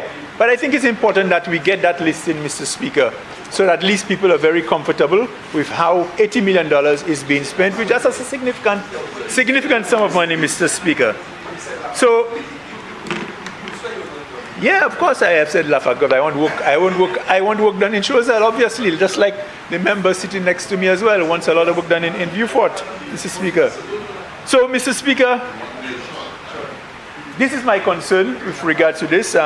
This is coming back to the House, and I would think that the government should have at least provided a little more comfort in terms of what is presented to us today. That being said, Mr. Speaker, I thank you.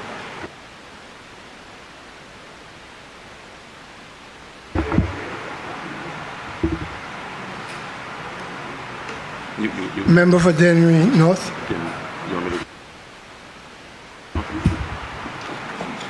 Thank you, Mr. Speaker. As I rise to make a very, very brief contribution to the motion. No, it's okay, you can go ahead. Commissioner adjournment. Mr. Speaker, I rise in support of the motion as presented by the Honorable Prime Minister. And what is interesting to note today is that the motion is not entirely a new one. Participate in the process is yet another demonstration of the confidence that they have in the government of St. Lucia and our ability to manage. But Mr. Speaker, before I go to the more salient points that I want to make, I cannot help but reference some of the utterances made by the member for Choiseul. And the member for Choiseul comes into this house all the time, Mr. Speaker, with what appears to be a quiet demeanor, and he speaks with a tone to suggest that he's objective. But I've always warned my colleagues that they should not take him lightly, Mr. Speaker. And I would have been in a position to forgive him had he not been part of the administration. We succeeded. He spoke about the lateness of the motion being circulated, and even went as far as saying it's as if the government is trying to do this under the cover of darkness. I heard him say that, Mr. Speaker. Mr. Speaker, I know what it is like to leave this Parliament chamber at 1 o'clock in the morning, you know. When St. Lucians were asleep, and the administration that he was a part of was trying to pass legislation under the cover of darkness, Mr. Speaker. And if it were a case where we came into this chamber this morning for an entirely new motion and resolution, Mr. Speaker, I would have understood. But this has been dealt with before. Justification has been provided as to why we are going that route, to guarantee the $80 million. And we're doing that for one of the more financially solid institutions we have in this country. I had the privilege and the pleasure of providing ministerial oversight for the affairs of the lotteries between the years 2011 and 2016. And Mr. Speaker, if you have to itemize or list the number of achievements we were able to register during that period, it speaks to the capacity of the National Lotteries Authority to deliver to the young people of this country. When I assumed the reins of Minister for Sports, Youth Development and Sports in 2011, the National Lotteries Authority was servicing alone to pay off at the time it was known as the Beausejour Cricket Grounds, Mr. Speaker. And the lotteries was able to do that successfully. And to help people understand the revenue streams of the lotteries, and I'm sure the National Lotteries Authority, and I'm sure the Minister for Sports will do that when he speaks. Mr. Speaker, there are two main clients that the National Lotteries Authority engages on a daily basis to guarantee its revenue. One is Cage and the other is CBN, otherwise known as Canadian banknotes. So that when an individual buys a ticket on the boulevard or in a shop in Vieux-Fort or Soufrière, whether it is a Scratch, Super 6 or Lucky Free, the proceeds go to the National Lotteries Authority as license fees, a percentage. And for Cage, Mr. Speaker, they operate the video lottery terminals, those gaming machines you have in the various shops. And of course, a percentage of that is contributed to the National Lotteries Authority in the form of license fees. And there is always a healthy revenue stream that enables the lotteries or allows the Lotteries Authority to service whatever financial commitments it has. Mr. Speaker, today the Larissos community in Dennery North has one of the best community playing fields in the OECS, thanks to the National Lotteries Authority. When we were visited by a weather system a few years ago and the roof at the Philip Masney grounds was blown away, Mr. Speaker, it was with revenue from the National Lotteries Authority that we were able to restore the roof at the Philip Masney grounds. Mr. Speaker, you were the Prime Minister at the time, you know, when we did that. I said no, the National Lottery, for you, Mr. Speaker, I said when a weather system, you're not in the chair today, you know. When a weather system, Mr. Speaker, I was speaking to the capacity of the National Lotteries Authority to undertake projects of an infrastructure nature. And if you drive through every one of the 17 constituencies, Mr. Speaker, in this country, I can point you to work that was undertaken by the National Lotteries Authority, including Vieux-Fort South, Denry North. No, you got as well. Yes, it was not as well. You see, the thing is, you had just finished, Mr. Speaker, a stint as Prime Minister where you had already taken care of your constituency. So we had to look elsewhere. But Mr. Speaker, going back to the point, I'm just trying to underscore the seriousness of what is before us and to speak, Mr. Speaker, confidently about the ability of the National Lotteries Authority to service that particular loan. The member, Mr. Speaker, sometimes you get the impression that he comes here, and you must understand that when the parliamentary opposition is as meager as it is, and given the fact that the member for Mikud South is not in the chamber, the member has been given an assignment. And sometimes you can tell that he's not speaking with any degree of conviction because he doesn't even believe or have any buy-in in what he has been sent here to say. And that was evident today, Mr. Speaker. So that because some of the things he says are totally out of character with the individual. And I know he was out when I made the point, but for emphasis, I will repeat, Mr. Speaker, that when he suggested that it's as if we were trying to do this under the cover of darkness, I made the point, Mr. Speaker, and I'm sure the member for Viewfort South, the member for Castries North will recall that we were leaving this chamber at 1:30 in the morning and bills were being passed. Isn't that a government operating under the cover of darkness? In our case, Mr. Speaker, the resolution, the motion is not new. We would have dealt with it already. All we said is that a bank from Dominica and a bank and a financial institution from Grenada are saying that they have so much confidence in the ability of the entity that is the National Lotteries Authority in St. Lucia, and by extension, the government of St. Lucia, that they are willing to be active participants in that particular process. That is all, Mr. Speaker. But it is not only about rehabilitating the cricket facility for World Cup. There is a component of this, Mr. Speaker, exercise that speaks to community infrastructural upgrades in relation to sports. And I am extremely confident that the playing fields and playgrounds in the Mabuya Valley will benefit, Mr. Speaker, from that amount. And in much the same way I expect to benefit as a member on this side of the House, I also have expectations, Mr. Speaker, for the young people of Jetwin, the young people of Café, the young people of Lafargue in the Choiseul constituency, because we have demonstrated with every aspect of our programming that we subscribe to a doctrine of equity, we subscribe to a policy and a philosophy where every elected member, once you are duly elected, notwithstanding which party you belong to, Mr. Speaker, you get to enjoy a certain amount of the national pie, and that is your right. This is not what I experienced, Mr. Speaker, for 5 years on the opposition benches. The member for Choiseul, he sat right here, Mr. Speaker, and there were times when he used to pound the table when expression was being, when expressions were being given, Mr. Speaker, to the Belrose Doctrine, where once you were on the other side of that divide, even toys, Mr. Speaker, for children, we were denied. Toys, let alone community projects. But they will oppose. They will write to international institutions to try and derail our efforts as a government, Mr. Speaker. That is what we're about. So the member would be better off, through you, Mr. Speaker, to remain silent in his seat and do not tacitly endorse what, Mr. Speaker, in my opinion, is the nastiness of a group of individuals who just do not want to see that country progress. Mr. Speaker, I support the motion as presented by the Prime Minister. I think it is necessary. I think there are untold benefits that will be derived from this for us as a country. And even if you were to look at it, even from a community perspective, I am certain that almost every pocket community in this country will benefit from that particular amount being guaranteed by the government for the National Lotteries Authority to undertake projects in communities. Thank you, Mr. Speaker.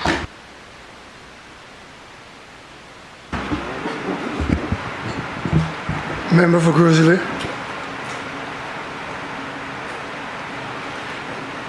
Mr. Speaker, first of all, I rise to support the motion to ensure that the additional banks become part of this process, Mr. Speaker. Because, Mr. Speaker, as the member before me just said, this is the only difference between what we've done before and today. So I'm not sure why the member for Choiseul would speak of anything happening, as he would say, under the scope of darkness, Mr. Speaker. But, Mr. Speaker, I think quite honestly, what we are speaking about and what is being either debated or the fear that seemed to come from the opposition as it pertains to what this motion is about, it speaks to, Mr. Speaker, the continued effort to try to derail every aspect of the development of this country, including youth and sports development, Mr. Speaker.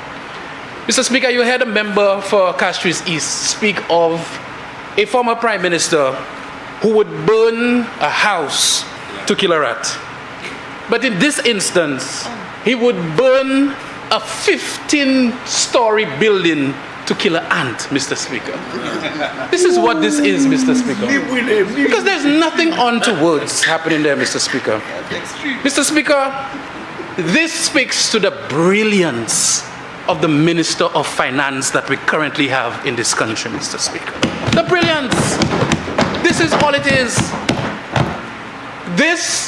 The terms and conditions for this arrangement is nothing different from what existed for the payment of the DSCG.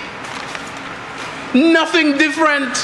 The amount being paid is very similar by a few dollars to what was being paid for Darren Sammy before this government paid off this loan, Mr. Speaker. They don't understand. Preach, man. Mr. Speaker, this is the brilliance of the member for Castries East. So, we've paid off the Darren Sammy Cricket Grounds loan. And all we are doing now is we are taking a loan to ensure a proper hosting of the Cricket World Cup and a spreading of the resources to develop community playing fields throughout the length and breadth of St. Lucia. And so when a former Prime Minister is going to write to the IMF and the World Bank, Mr. Speaker, it doesn't just speak to burning a house for a rat. It speaks to a whole building for an ant, Mr. Speaker. And so, Mr. Speaker, I've heard from some of my people in Grosley that I get very passionate, Mr. Speaker, when I speak about youth and sports development.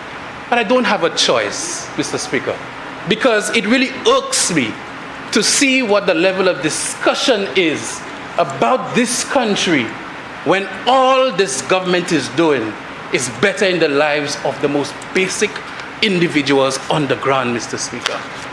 So, Mr. Speaker, there are a couple of things that I must ensure that I say today, Mr. Speaker.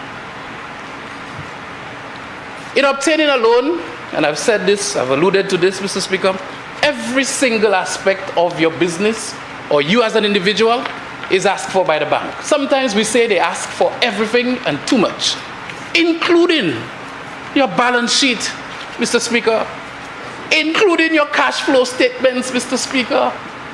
And so the banks would have gone through this rigorous process, Mr. Speaker, and I think the member for Choiseul knows this. As a banker. As a banker. And so banks are actually joining the fray, Mr. Speaker. And you know this, Mr. Speaker.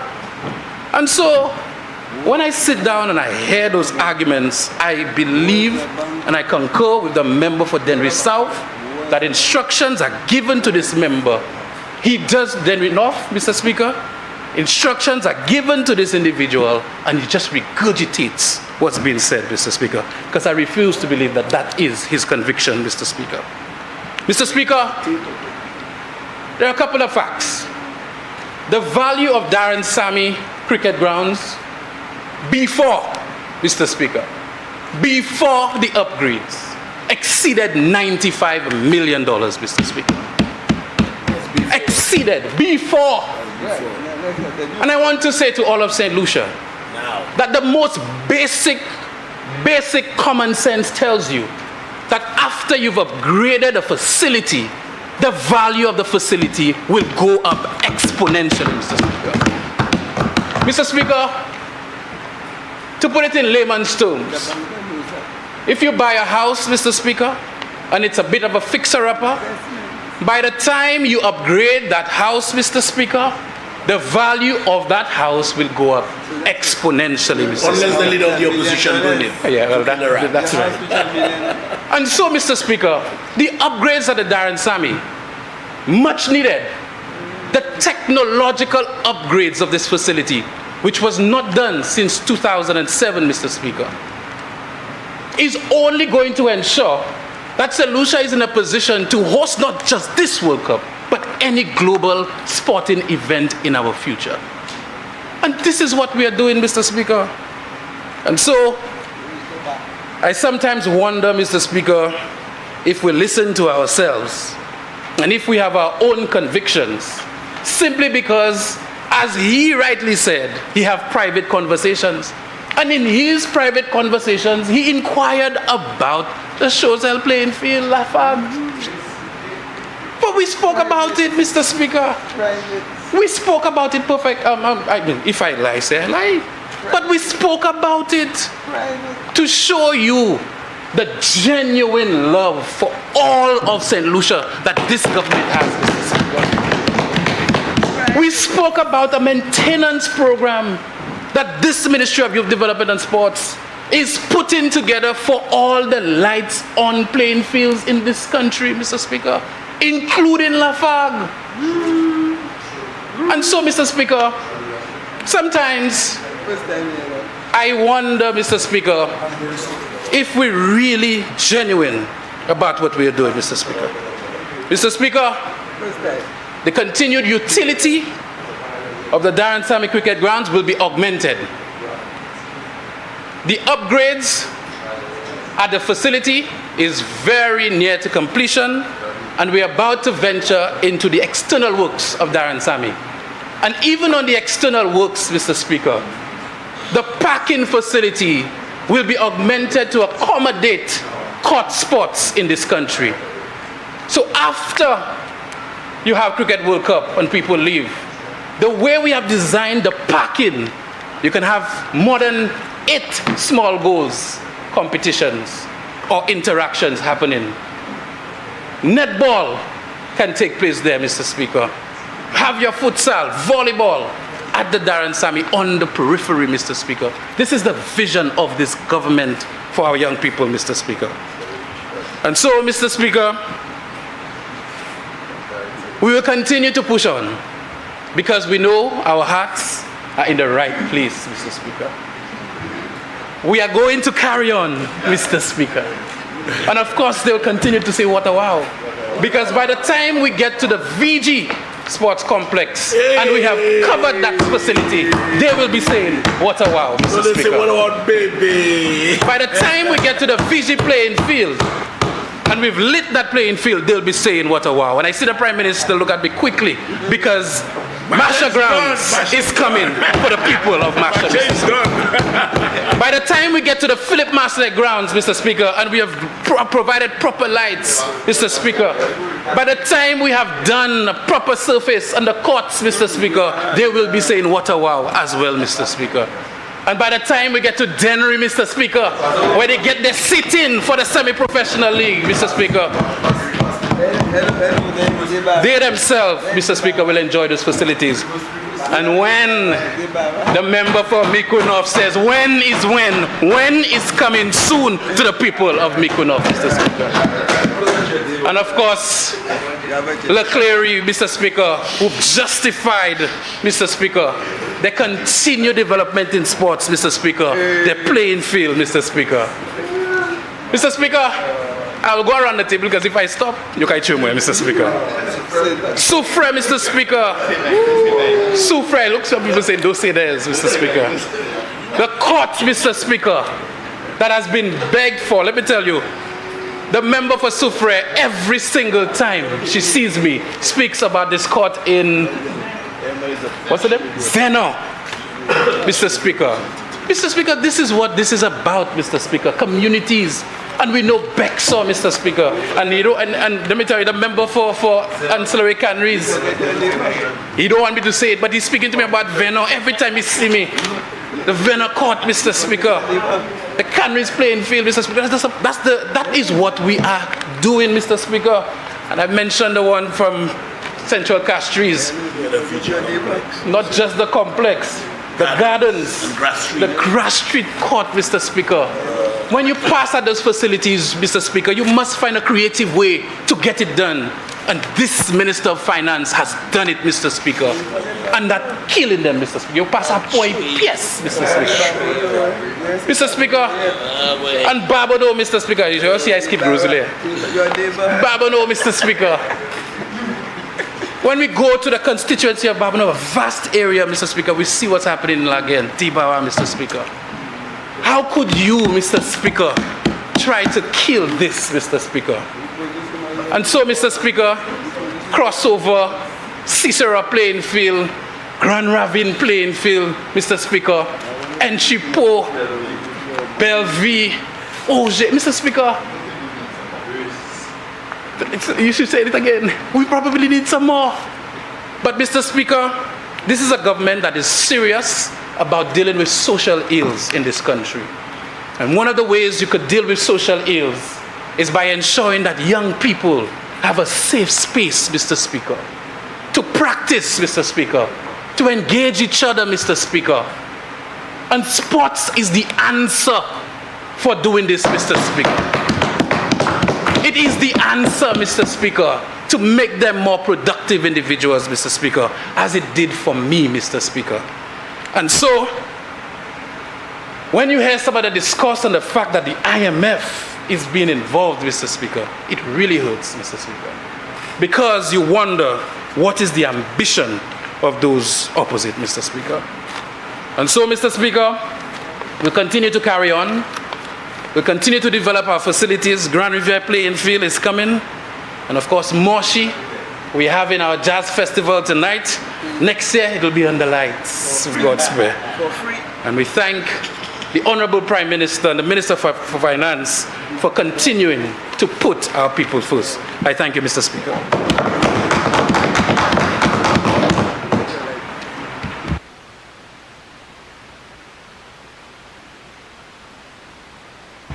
Finance Minister.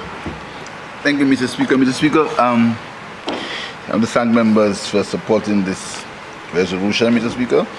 It is a resolution that will benefit St. Lucia in the short run, in the long run, and in the medium run, Mr. Speaker.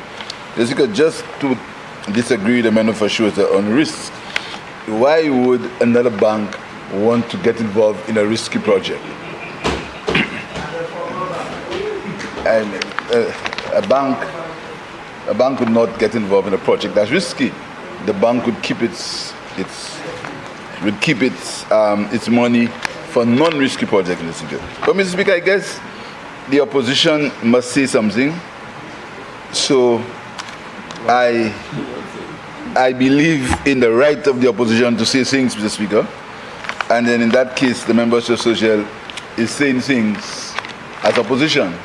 But I'm sure when his Chozel field gets repaired, he'll be in a different frame of mind, Mr. Speaker. Just because the member for Chozel can identify things that this government has done in his constituency, Mr. Speaker.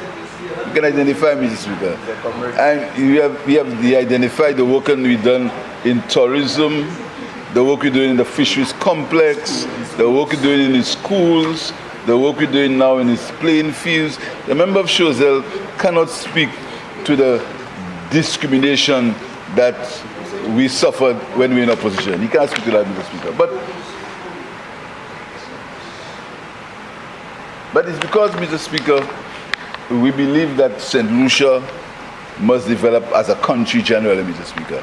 So the member of Chozel, I want to assure him that it's not because of risk sharing, it's because of confidence sharing, Mr. Speaker. Confidence in the bid, as the member for Guzia says, the lottery has paid its commitments. The lottery has assets that have no loans on, Mr. Speaker. And you should not tell the young people that you write to the IMF and the World Bank to oppose a project that will improve sporting facilities in the entire country. And the young people of St. Lucia must hear that. They must hear that. They must listen and they must hear that the opposition wrote to the World Bank and the IMF to stop a project that would improve the sporting infrastructure in the country. The young people of Choiseul must hear that. The young people of Miko South must hear that. And the young people should ask questions. Why are you stopping? Why are you trying to stop the development of infrastructural, sports infrastructural programs in the constituency? He must hear that, Mr. Speaker. Because you know, Mr. Speaker, the thing, I've been in this business a long time, and I understand what it means to be in opposition. So the member for Choiseul is understanding the difference between being in opposition and being in government, Mr. Speaker. But when he was in government, he should have always put in the back of his mind, like I always put in the back of my mind, one day you may be in opposition, and he should not condone that you just start to cry. He should not condone it, Mr. Speaker. But because we do not treat him like that. And he should not condone the deliberate misinformation that comes from his party and from his surrogates. He should stand up like a man and say, this is not true, I'm not saying it. But he comes here and he tries to go around the point just for him not to say that what his leader said is not true. Don't mind the number of times we have brought to attention. We have proven, Mr. Speaker, like today in this motion, is the same terms, the exact same terms, no difference in the terms, Mr. Speaker. The exact same terms between the original resolution and no changes. But the member of Choiseul wants to make a case, Mr. Speaker. But I understand him. I understand the point that he must oppose for opposition's sake. But in the back of his mind, I'm sure he would know that when a government borrows to improve sport infrastructure, Mr. Speaker, the government is doing something for the future generation of this country. So, Mr. Speaker, before I end on banks, Mr. Speaker, I read somewhere that one of the banks in this country, they want to basically stop all transactions in cash. Mr. Speaker, I have been very cautious in what I say about banks. Very cautious, very, very cautious. Because I have the responsibility, Mr. Speaker, as Minister of Finance. But, Mr. Speaker, how do you tell an elderly person in Bhutan that they cannot have cash transactions in a bank when they put the money in there? Mr. Speaker, and I'm going to bring that up with the Ministers of Finance in the region, because we can't allow, Mr. Speaker, and I'm not saying anything that's anti-banking. In England a few months ago, the banks were forced to have an ATM machine for every 3,000 residents. An ATM machine for cash transactions. How can you tell people when they put the money in the bank, they can't take it out they must have a card to take it out, Mr. Speaker? Mr. Speaker, we should not allow that to happen. Because there are a number of people who do not have cards, who will not have cards, and cannot have cards. So, Mr. Speaker, I want to urge the bank to relook at that, Mr. Speaker. Another thing that is very, very disturbing, Mr. Speaker, is the fact that sometimes vendors, taxi drivers go to the bank with 200 US, 300, 400 US. They want a source of funds. And Mr. Speaker, do you know that doesn't happen in the banks in the US? Mr. Speaker, and The argument against that is money laundering, Mr. Speaker. A vendor in the arcade will launder $200 US. Mr. Speaker, so I want to urge the banks to relook at that policy, at saying that they are going to stop all cash transactions, Mr. Speaker. I think they should relook at that policy.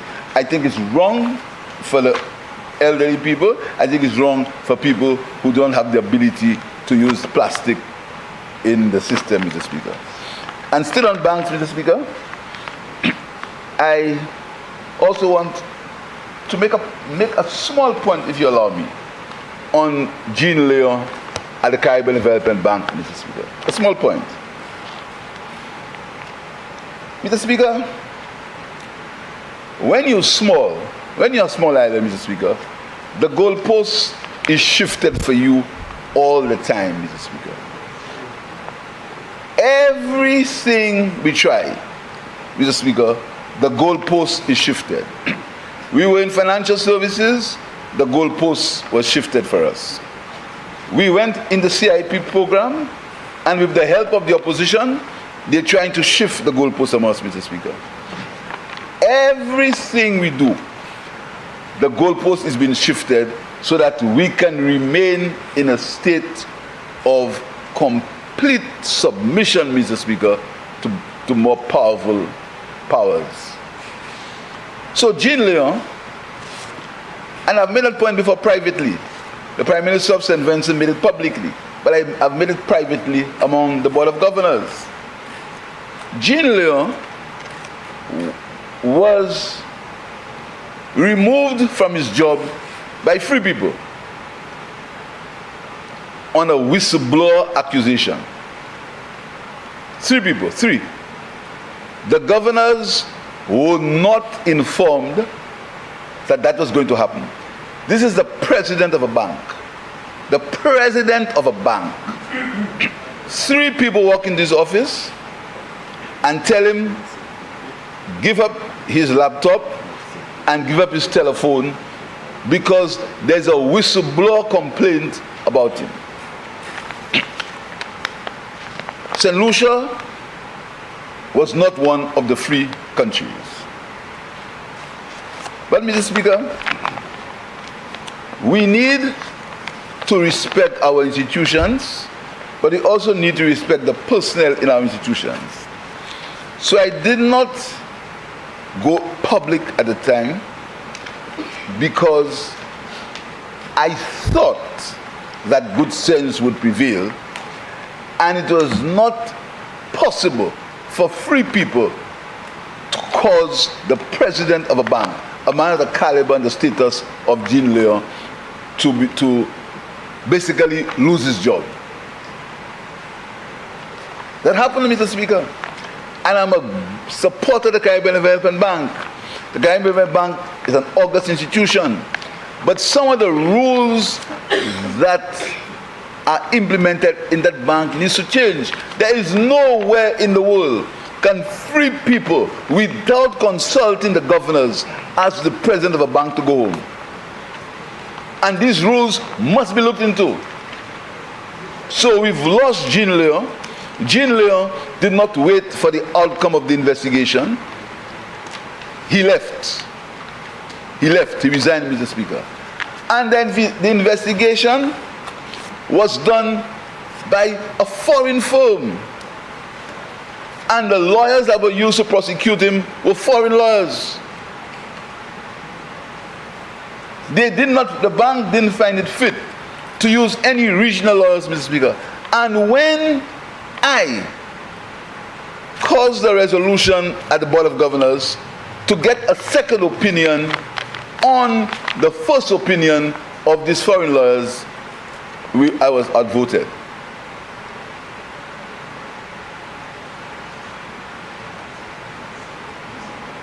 So, Mr. Speaker, the bank has lost Jean Leon. Jean Leon is an economist of global repute, worked for the IMF in Nigeria, worked for the IMF in Jamaica, and he came to the bank with a vision and a mission. We've lost him, Mr. Speaker. We've lost him for no serious reason. And that is why I asked the Board of Governors to review the opinion from the American firm that said that the actions of the whistleblower and the OCC was correct. That is why I asked it to be reviewed, but I was outvoted, Mr. Speaker. So I want to put on record St. Lucia's full support for the work that Jean Leon did at the Caribbean Development Bank. And to regret that a conspiracy, and I make no bones about it, and this is not personal to anybody, to any function to the bank, a conspiracy is what caused Jean Leon to resign. A conspiracy, Mr. Speaker. And we must stop treating our people like that based on conditions or based on circumstances that are foreign to us, Mr. Speaker. What that means is anybody, any free people on the board, or any people who can work in an office, the president has been set to let the president go home. This is wrong. I said it was wrong from the beginning, and I'm happy that the Prime Minister of St. Vincent has put on paper that it is wrong. My position from the start, but I was outvoted, and it reached where it reached, Mr. Speaker. But I hope that we don't lose Jean Leon. We don't lose that talent. We do not lose that talent. We don't lose that expertise, Mr. Speaker, that Jean Leon, the capacity of Jean Leon. So I wish him well, Mr. Speaker, and I hope that that error of a son of Choiseul doesn't happen again to any other person who happens to find himself at the head of an institution where the big fish have more say than the small fish. I thank you, Mr. Speaker.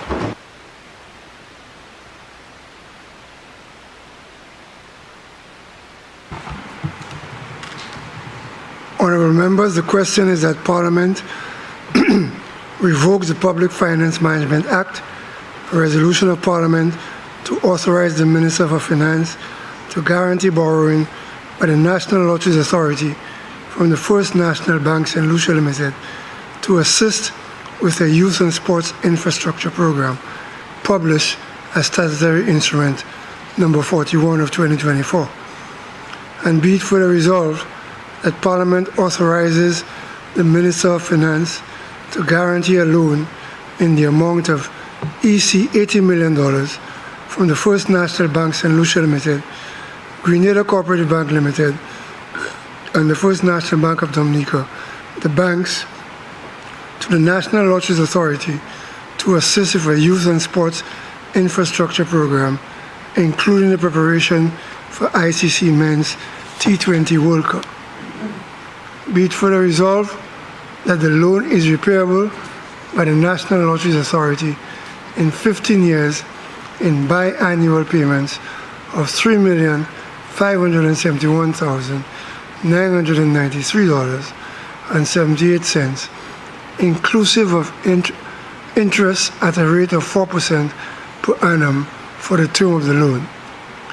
Be it further resolved that it is a condition of the loan agreement between the banks and the National Lotteries Authority that in the event of default by the National Lotteries Authority, the government guarantees repayment of the loan.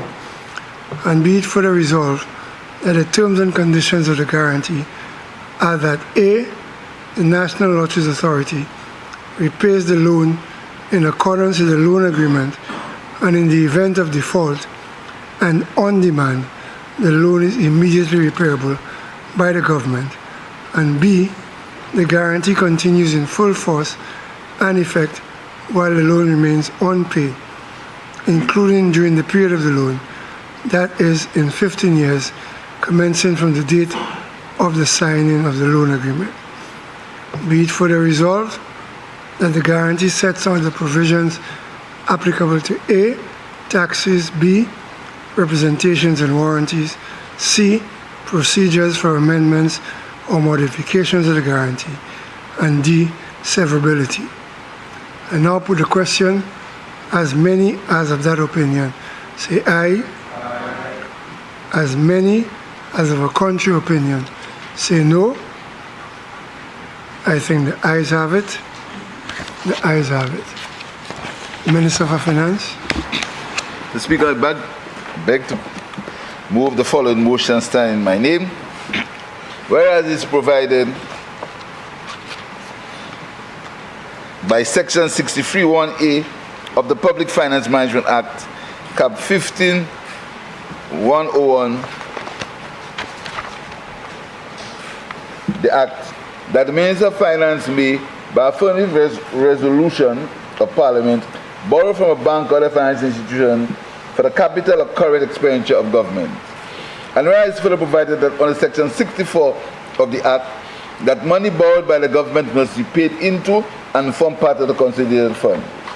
And whereas the Minister of Finance considers it necessary to borrow an amount of $10 million, the loan, from the International Development Association to replenish the financing gap created by the activation of the contingency emergency response component of St. Lucia's Unleashing the Blue Economy Caribbean project. And whereas the service charge is the greater of the sum of 0.75% per annum plus the basis adjustment to the service charge and 0.75% per annum on the withdrawn credit balances. And whereas the maximum commitment charge is 0.5% per annum on withdrawn financing balance. And whereas the loan is repayable in 40 years, commencing from the date of disbursement of the loan, inclusive of a grace period of 10 years. And whereas the loan is repayable in semi-annual installments on the 15th day of May and 15th day of November of each year after the grace period. Be it resolved that Parliament authorizes the Minister of Finance to borrow the amount of $10 million alone from the National Development Association to replenish the financing gap created by the activation of the contingency emergency response component of St. Lucia's Unleashing the Blue Economy. Be it further resolved that service charge is the greater of the sum of 0.75% plus the basis adjustment to the service charge and 0.75% per annum on the withdrawn credit balances. The maximum commitment charge is 0.5% per annum on the unwithdrawn financing balance. The loan is repayable in 40 years, commencing from the date of disbursement of the loan, inclusive of a grace period of 10 years. The loan is repayable in semi-annual installments of the 15th day of November of each year after the grace period. Mr. Speaker, the Minister for Agriculture will go into greater detail of the how these funds are going to be used, Mr. Speaker, but I just want to inform members that this is additional credit financing that will replenish the financing gap created by the activation of the contingency emergency response components in response to the 2022 food insecurity crisis caused by the war in Ukraine and the lasting effects of COVID-19 pandemic, which exhausted the fiscal resources and the fiscal sustainability risks. Mr. Speaker, the World Bank's Board of Directors approved $10 million per country of additional IDA credits and would immediately release for activation of the country's UBEC series of projects for immediate implementation.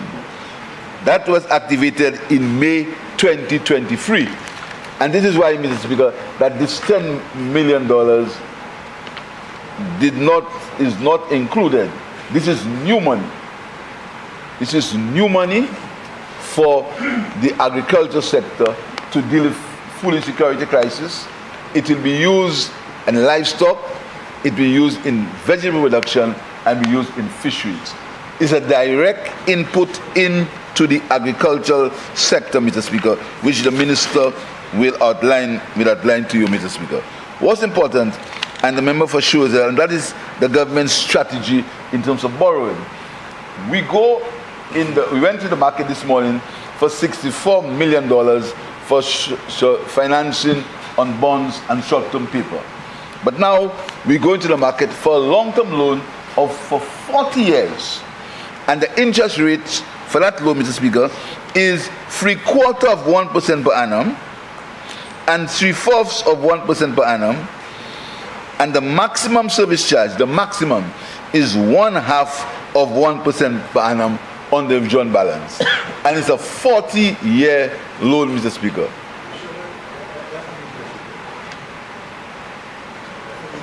That is service charge. But that's all it is, service charge. Yes, yeah, that's what it is, yeah. So, and you see, remember, it's a concessionary loan to deal with the food crisis caused by it's a loan given on very concessionary terms. Basically, almost with the service charge that's involved, Mr. Speaker. So that is how we plan to finance the budget, Mr. Speaker. But that is new money, and it is not included in the 24-25 budget. So basically, what we are borrowing this morning is $10 million US for food for the agriculture sector, and $64 million in bonds in the bond market in terms of financial paper. That is the borrowing we're doing this morning for agriculture and to finance the workings of the government as outlined in the budget statement. I urge members to support this resolution. I thank you.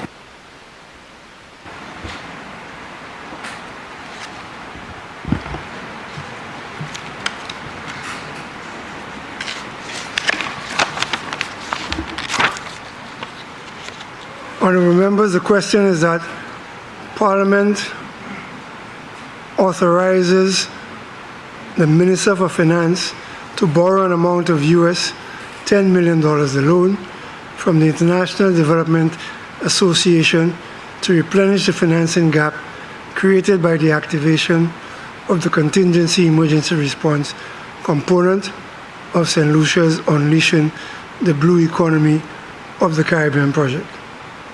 Be it further resolved that A, the service charge is the greater of the sum of 0.75% per annum plus the basis adjustment to the service charge, and 2, 0.75% per annum on the withdrawn credit balances. B, the maximum commitment charge is 0.5% per annum on the unwithdrawn financing balance. C, the loan is repayable in 40 years commencing from the date of disbursement of the loan, inclusive of a grace period of 10 years. D, the loan is repayable in semi-annual installments on the 15th day of May and the 15th day of November of each year after the grace period.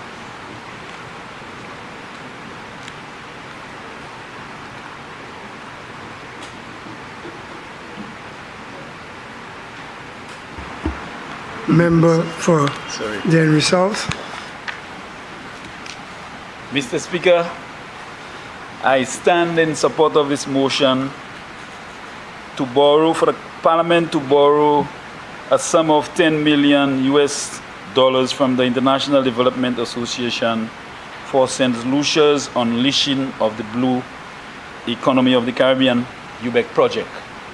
Mr. Speaker, as the Minister for Agriculture, I am very excited about this project because the agricultural sector continue to face tremendous challenges over the years.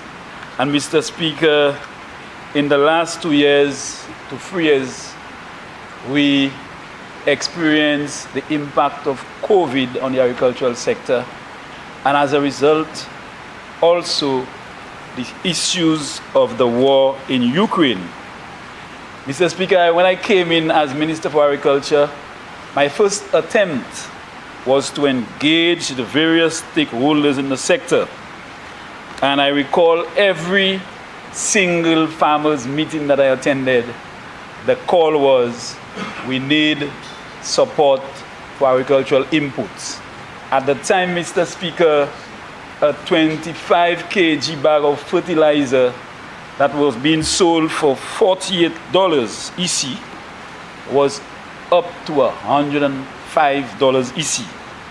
Mr. Speaker, our farmers continue to struggle in the sector because they had to go through serious constraints and challenges to be able to purchase the required inputs to boost the agricultural sector. In May of last year, my ministry was informed of this loan that would have been made available to provide resources for the agricultural sector in the tune of $10 million, Mr. Speaker. And Mr. Speaker, there is a specific component under the UBEC project called the Contingency Emergency Response Component, CERC. This project commenced on the first day of November 2023 and is expected to end on the 31st day of October 2024. Mr. Speaker, as mentioned by the Prime Minister, the project has 3 major components. The first component is fisheries production, and that includes enhancing food safety, sanitation, and hygiene in the fisheries subsector, strengthening safety at sea, Mr. Speaker, and increasing sustainable fisheries production. The CERC activity has approximately 60 activities, Mr. Speaker. And some of the activities or the programs that our fishers or the fisheries subsector are expected to benefit from includes 1, the procurement of 10 new ice machines, Mr. Speaker.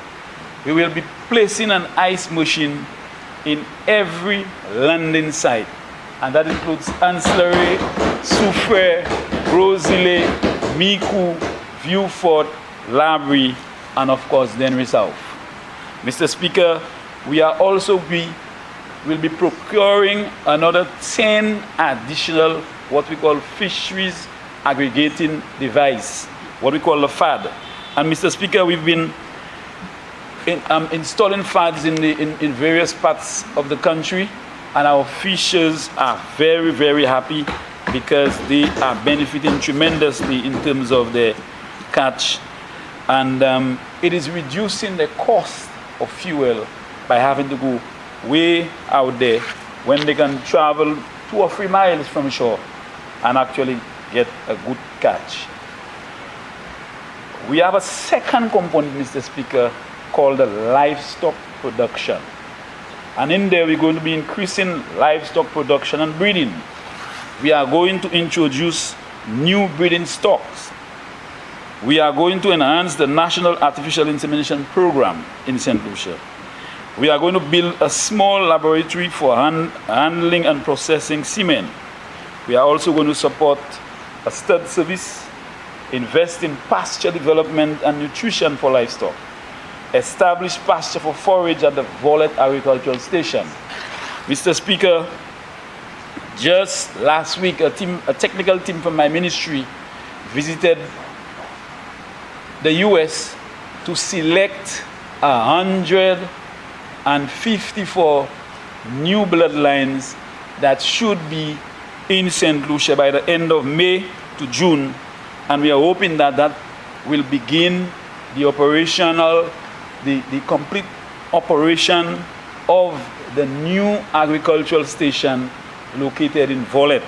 And Mr. Speaker, permit me to say that in Creole, Aba component la côté gouvernement qui prend un loan from World Bank là pour supporter secteur agricole là.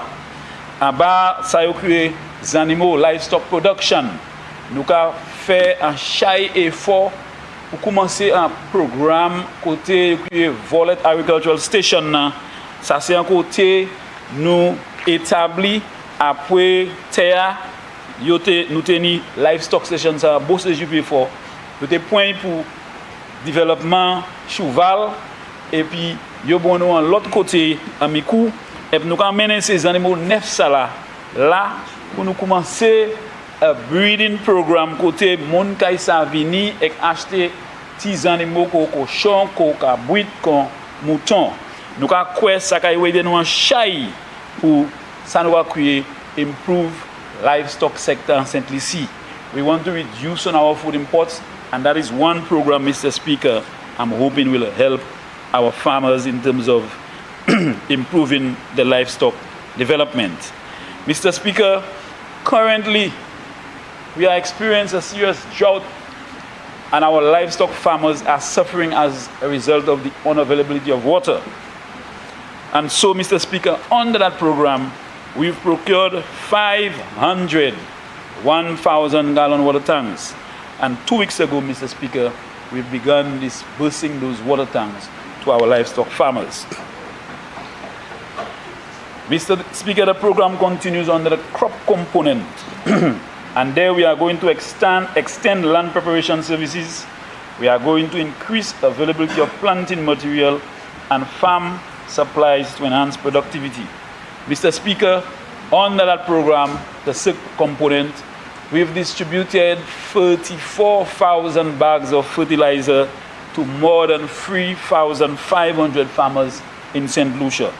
We are also procuring 20,000 bags of lime, Mr. Speaker. Now, for those who may not know lime, it is a product that is used to create a balance with the pH. So most lands, Mr. Speaker, where you use a lot of fertilizer, those lands may tend to be acidic. And when it's acidic, it's considered in Creole as un terre qui si, terre si. So because of that, Mr. Speaker, it will be difficult for those soils to maintain the level of fertility and to uptake or absorb the nutrients, especially fertilizer, for the survival and production of those plants or trees. So, Mr. Speaker, we are making 20,000 bags of lime available to farmers free of charge. We are also going to upgrade more than, if not all, of those private greenhouses, Mr. Speaker, because those shade houses or greenhouses, we know the importance of it, especially in the rainy season when you have consistent rains impacting the productivity of crops like tomato and cucumber and watermelons, Mr. Speaker. So we are going to improve those shade houses to ensure that we can maintain a consistent supply of local products, Mr. Speaker, and to overall reduce our food import bill. We are also going to commence very shortly in the next 2 weeks a farm labor program. Ces farmers complain, yo pas ka joindre travailler et yo ka souffert because travail là ni pour faire et yo pas ka joindre travailler pour faire travail là. Nous croyons ça c'est un bail qui est important pour farmers et nous ka bayo assistant pour nous bayo travailler free of charge pour faire ces différents travail là yo besoin fait en l'été yo. So, Mr. Speaker, we are going to hire 105 laborers in addition to 7 supervisors. And we are going to target almost 150 farms to provide assistance in terms of farm labor. All of that, Mr. Speaker, under the SIC program. We are going to seal major drains in areas like Maki, in areas like Roseau, Denry Mabio Valley, and in areas like Mac, Mr. Speaker. Those main drains have been existing for many years and have not been desilted, and we think it is necessary for our farmers to get that level of assistance. We will also, Mr. Speaker, be starting a program, what we call on-farm drainage program.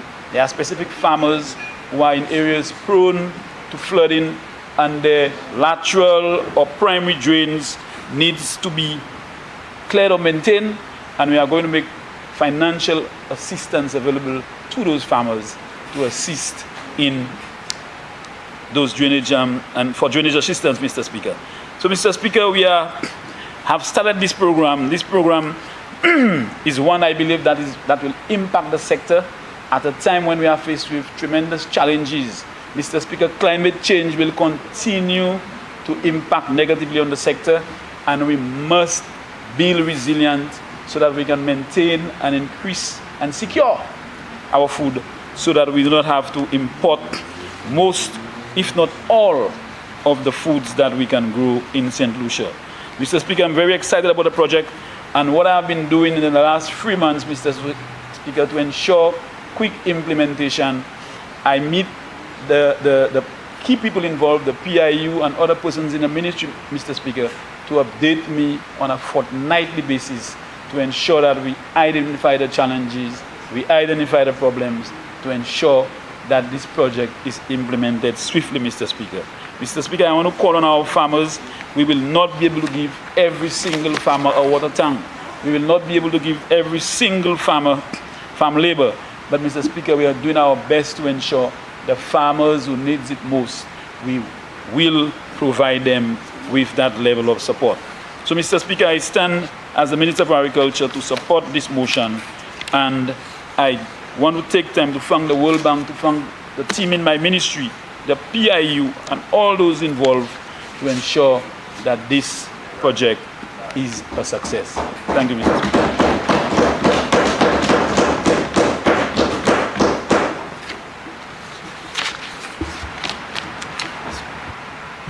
Member for Denver North. Thank you, Mr. Speaker.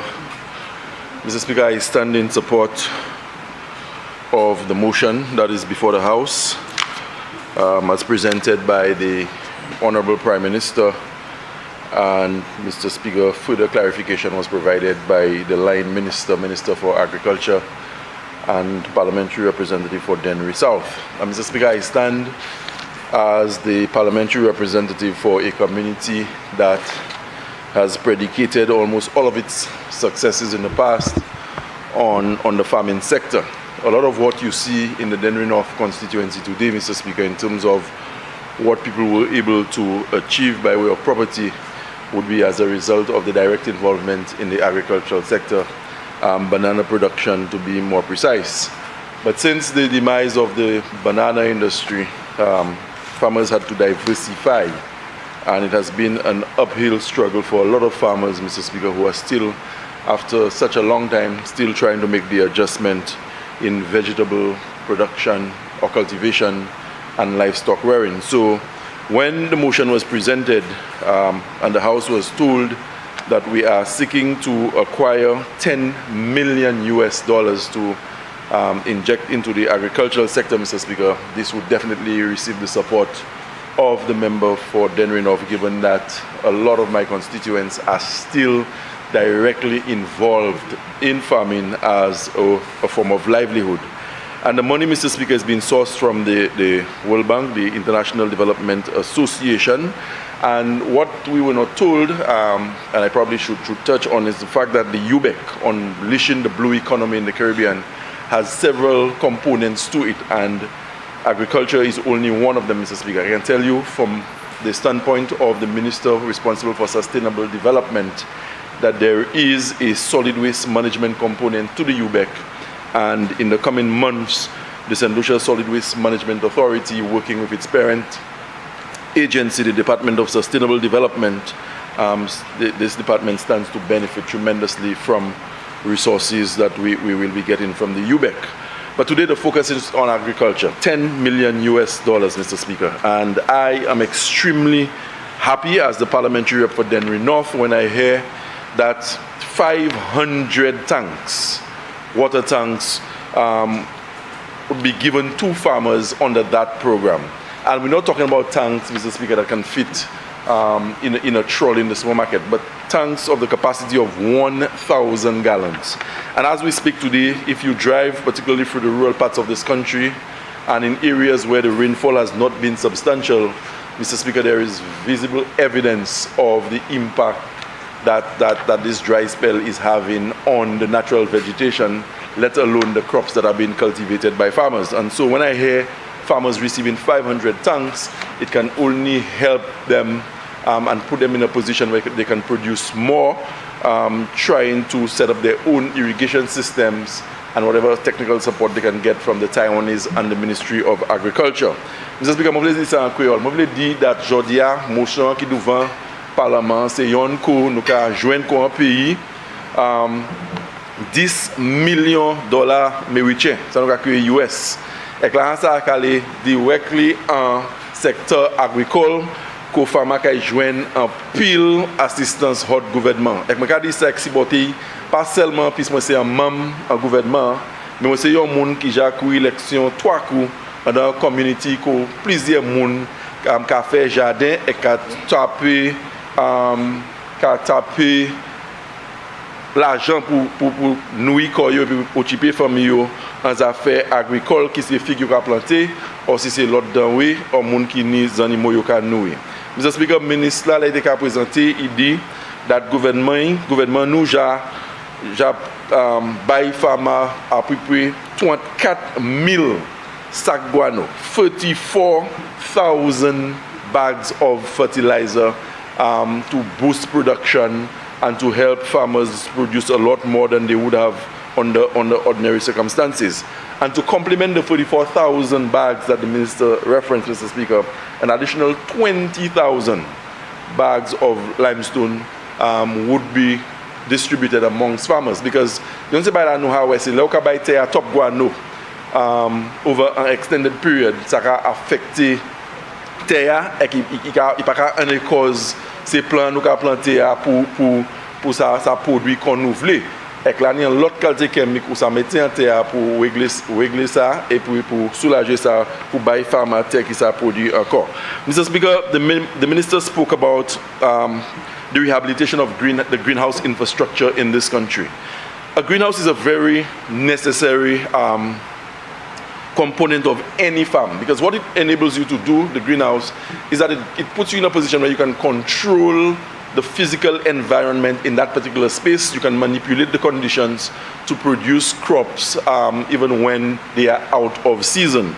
And I remember growing up as a boy, I used to frequent the Caddyfield station, and just driving or riding through the fields of the Mabuya Valley, I noticed we had quite a few greenhouses, and tomato was one of the preferred crops along with cucumbers, Mr. Speaker.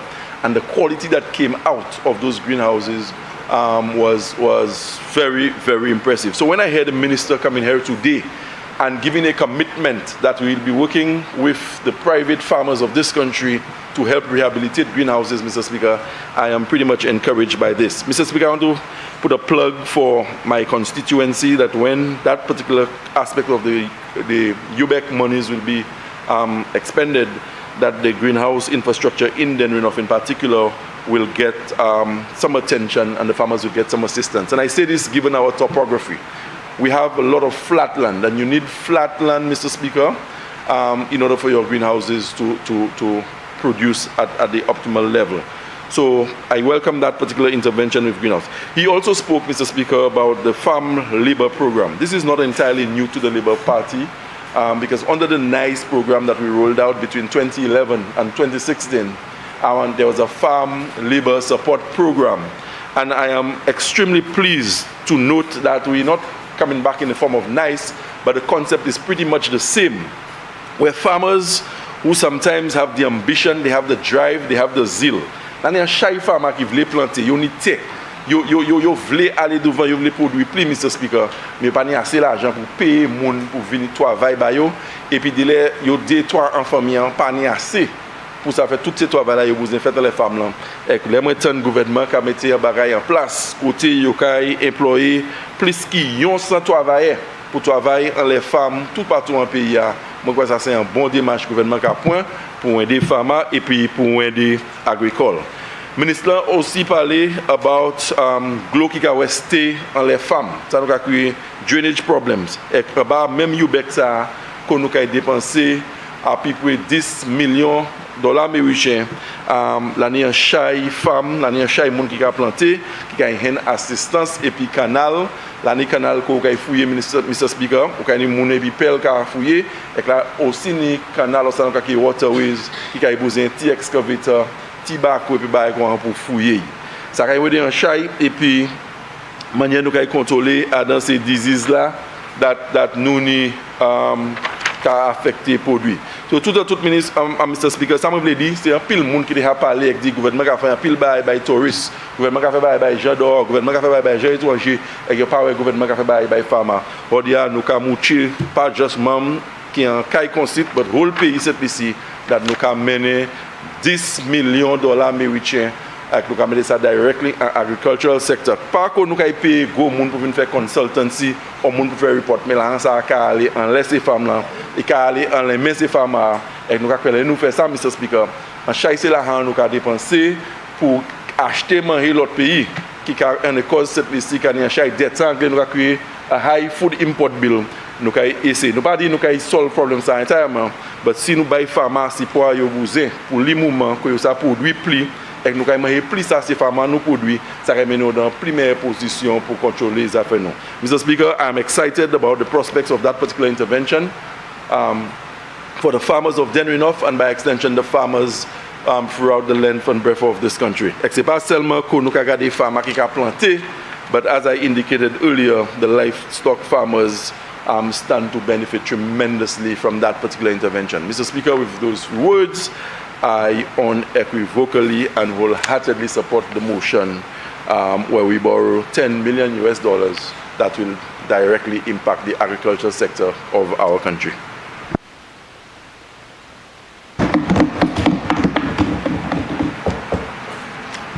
Member for Soufrière Jacques. Thank you, Mr. Speaker. Mr. Speaker, I stand in support of the motion before us for the Minister for Finance to borrow some $10 million for this UBEC project. Mr. Speaker, I've heard the details presented by the Minister for Agriculture as well as the remarks made by the member for Denry North. And Mr. Speaker, I felt compelled as first the Minister for Cooperatives, especially non-financial cooperatives, representing farmers and fisher cooperatives, as well as the parliamentary rep for Soufrière Jacques, to add my voice to this very important subject matter. Mr. Speaker, first, as the Minister for Cooperatives, we know that the non-financial cooperative sector, our fishers and our farmers have been rather challenged, especially after COVID. And we have been, as a government, trying to assist them as much as possible.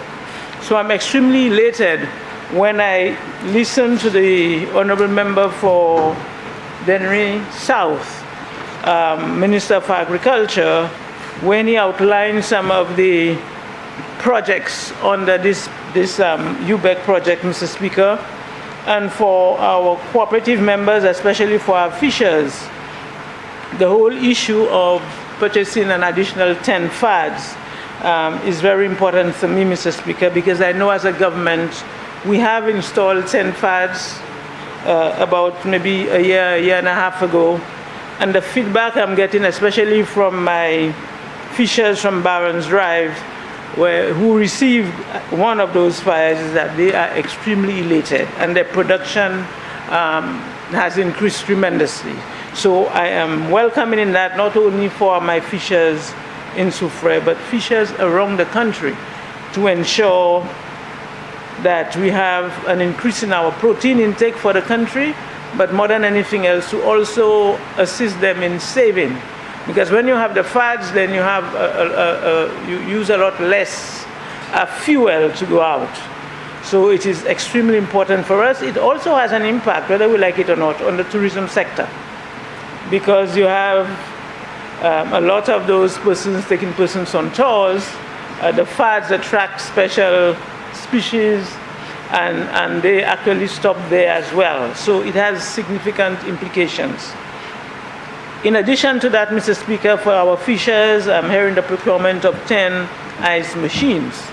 And that is important for environmental reasons, because sometimes we have our fishers selling in different areas, and it's trying to get them together to improve the hygiene in terms of the selling of fish, but also to store and to keep.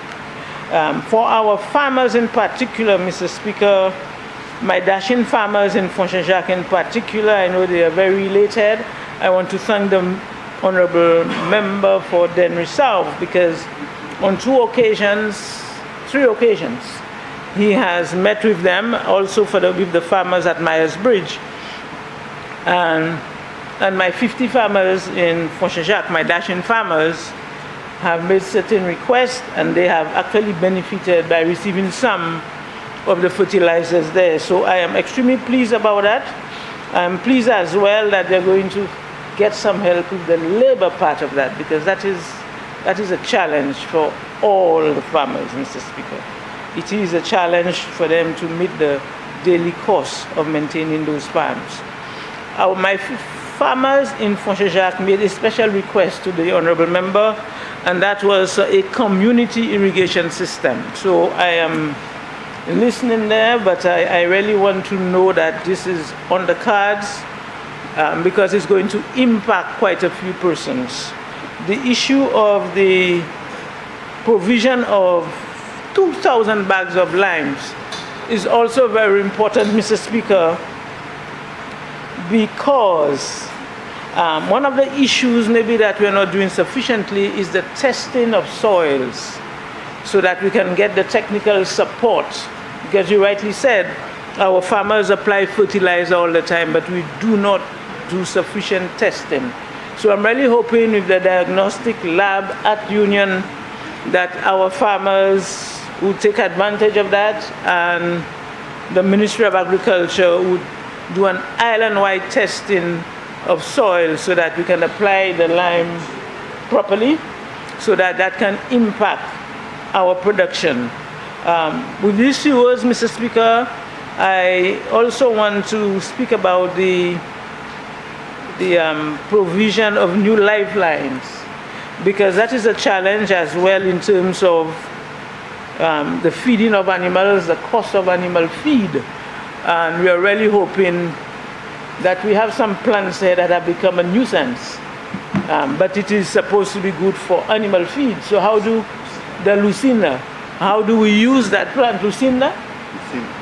How do we use that plant in a more commercial way and a more productive way to feed our animals? So I really want to support this, and I look forward to working with the honorable member to ensure that not only my Font-Saint-Jacques farmers and my Soufrière fishers, but all the farmers and fishers in St. Lucia benefit from it. So I'll say a little few words in Creole, Mr. Speaker, with your permission.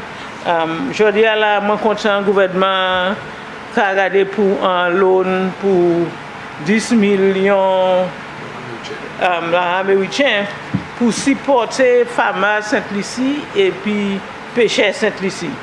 Il est important pour nous, especially pour moi, comme ministre coopérative, nous travaillons avec ces différentes coopératives là, et que nous savons ces membres les différentes difficultés pour travailler ces terres là, et puis là nous avons un gouvernement qui a dit qu'il est venu, qui a supporté avec fertilizer, 34 000 sacs de fertilizer nous avons aussi joindre 20 000 sacs la chaux pour aider pour nous traiter terre primaire. Nous avons joindre 500 water tank pour aider d'autres ces farmers là qui ont fait bagaille comme fruit vegetables, comment on dit ça, chou pomme bagaille comme ça. Et puis pour ces pêcheurs par exemple, nous avons joindre 10 machines pour la glace à différents côtés, et aussi nous avons joindre 10 fades pour aider ces pêcheurs à travailler là qu'ils ont fait. Alors, je suis content, moi, comme ministre là, qui travaille, et puis ministre agricole, parce que comme ministre coopératif, nous avons travaillé ensemble avec le ministre agricole pour essayer que ces pêcheurs et puis ces fameuses là, jouent support, ils aussi posé joindre. Aussi, je suis content, un projet ça là, l'année côté ministre agricole, qui a acheté, ça a avec mouton? Cochon pour nous plus meilleure qualité c'est bête ça là pour nous ça ni plus manger et plus bien dans cette ici so ça moi ouais Mr. Speaker c'est un gouvernement qui travaille avec le peuple pays qui travaille avec les pêcheurs et puis les femmes et puis ça moi voulais faire moi voulais supporter projet ça là devant là et puis pour que tout le monde pour travailler gouvernement pour faire un succès. I thank you Mr. Speaker.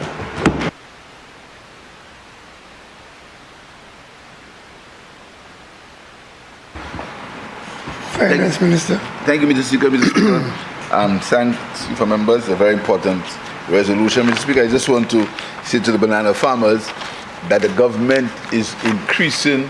I said in the budget address that we have given the farmers who lost sales because of the box crisis, which was not of our doing. So, Mr. Speaker, we want to tell the banana farmers that compensation package has been increased to not more than $1 million. So banana farmers will be getting the compensation. The minister is working on it, Mr. Speaker. They should be getting that very shortly, Mr. Speaker. And in the matter of food security, I want to inform the minister that I have now in my farm a new crop of lettuce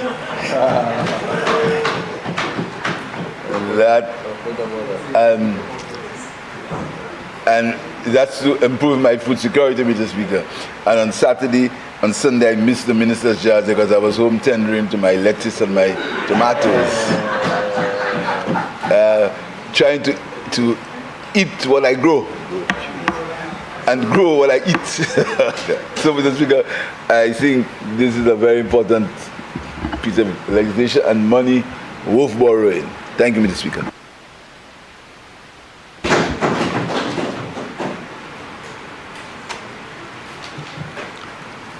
Honourable members, the question is that Parliament authorizes the Minister for Finance to borrow an amount of US $10 million, the loan from the International Development Association, to replenish the financing gap created by activation of the contingency emergency response component of St. Lucia's Unleashing the Blue Economy of the Caribbean project. Be it further resolved that A, the service charge is the greater of 1, the sum of 0.75% per annum, plus the basis adjustment to the service charge, and 2, 0.75% per annum on the withdrawn credit balances. B, the maximum commitment charge is 0.5% per annum on the unwithdrawn financing balance. C, the loan is repayable in 40 years, commencing from the date of disbursement of the loan, inclusive of a grace period of 10 years. D, the loan is repayable in semi-annual installments on the 15th day of May and the 15th day of November each year after the grace period. I now put the question. As many as of that opinion say aye. As many as of our country opinion say no. I think the ayes have it. The ayes have it. Finance Minister. Mr. Speaker, I beg to move the first reading a bill entitled Bank of Alba. Bank of Alba. Mr. Speaker, I beg to present the bill for second reading at the next or subsequent sitting of this honorable House.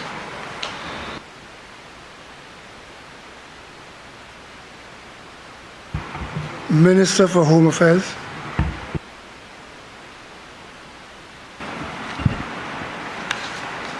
Mr. Speaker, I beg to present the first reading of a bill shortly entitled Visiting Police Forces ICC Cricket World Cup West Indies.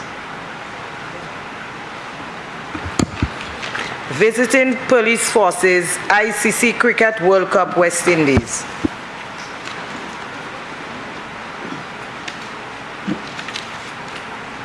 Mr. Speaker, the Visiting Police Forces ICC Cricket World Cup West Indies bill is another bill that is required for the... Isn't somebody going to move for the suspension of the standing orders? Mr. Speaker, I beg to move for the suspension of the standing order number 48-2 to enable this bill to go through its remaining stages at this sitting. Honorable members, the question is that standing order 48-2 be suspended in order to allow the Minister for Home Affairs to proceed with the remaining stages of the bill at this sitting. I now put the question. As many as of that opinion say aye. Aye. As many of a contrary opinion say no. I think the ayes have it. The ayes have it.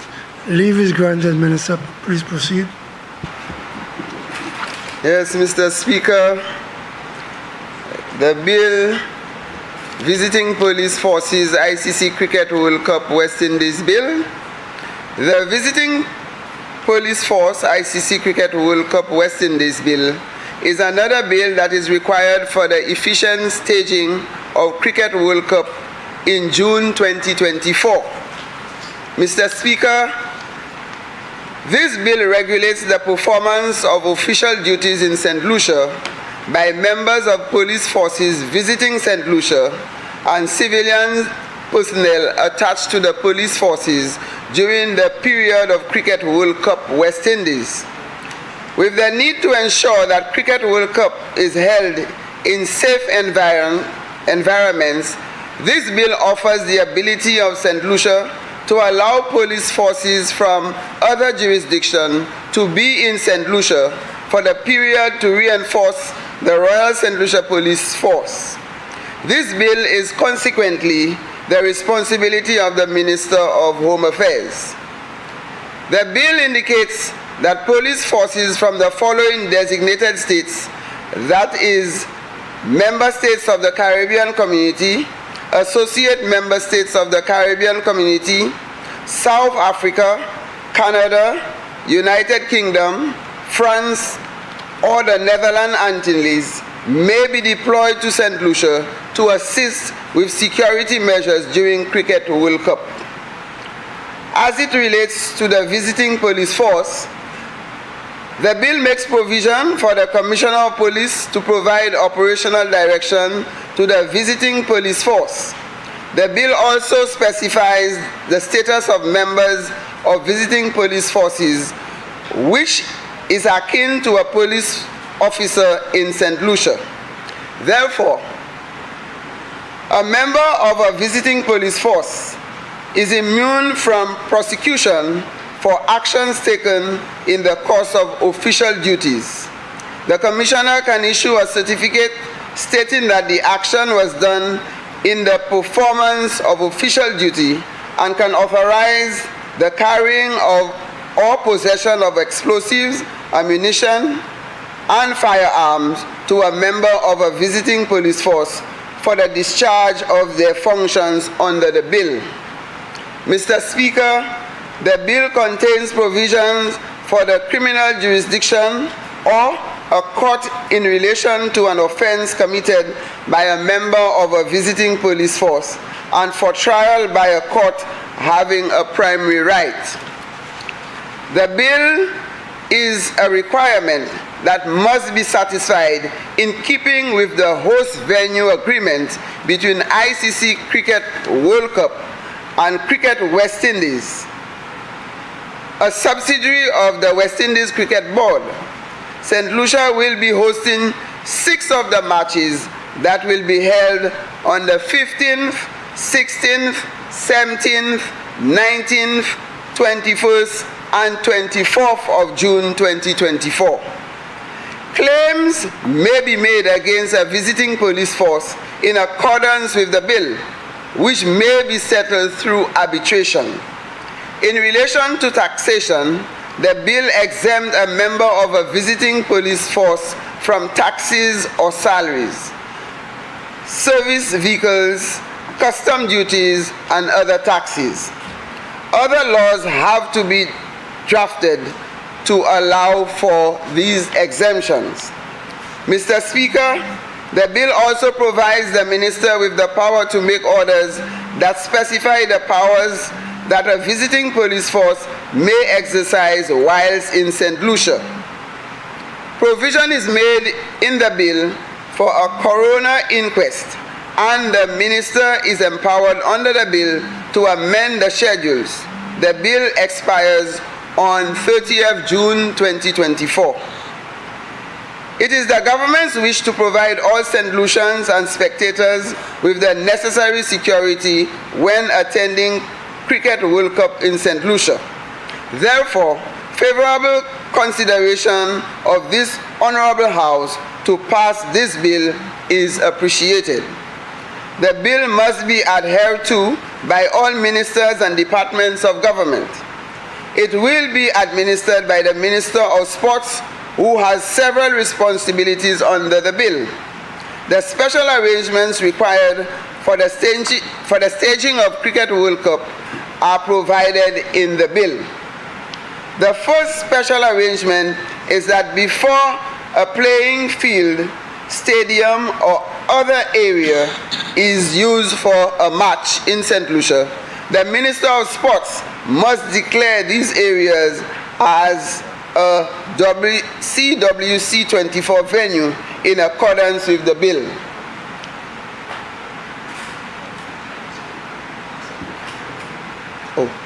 Okay. All right. So, Mr. Speaker, we are presenting this bill so that we can facilitate security for all spectators and cricketers, and with the increased capacity and population in the country, that is the responsibility of the government to ensure that everybody who is present and participating in Cricket World Cup feels safe and secure. I present the bill, Mr. Speaker.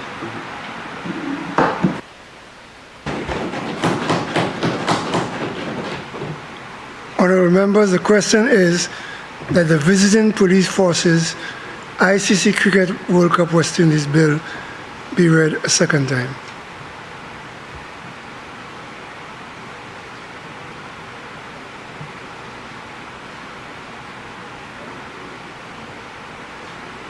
I now put a question. As many as the opinion say aye. Aye. As many as the contrary opinion say no. I think the ayes have it. The ayes have it. An act to regulate the performance of the official duties in St. Lucia by members of police forces visiting St. Lucia and civilian personnel attached to the police forces during the period of Cricket World Cup West Indies 2024 and for related matters.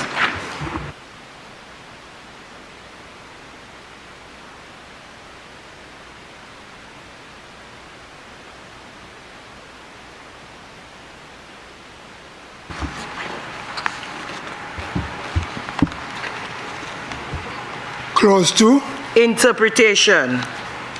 Clause 2 stands part of the bill. Aye. Clause 3. Application. Clause 3 stands part of the bill. Aye. Clause 4. Act to bind the crown. Clause 4 stands part of the bill. Aye. Part 1, clauses 5 to 10. Designated states and visiting police force. Part 1, clause 5 to 10 stands part of the bill. Aye. Part 2, clauses 11 to 12. Jurisdiction. Part 2, clauses 11 to 12 stands part of the bill. Aye. Part 3, clauses 13 to 17. Claims against visiting police forces. Part 3, clauses 13 to 17 stands part of the bill. Part 4, clauses 18 to 21. Taxation. Part 4, clauses 18 to 21 stands part of the bill.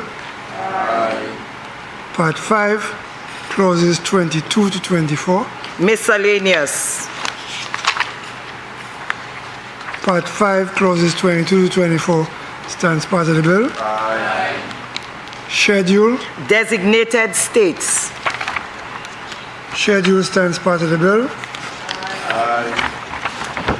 Clause 1. Short title. Clause 1 stands part of the bill.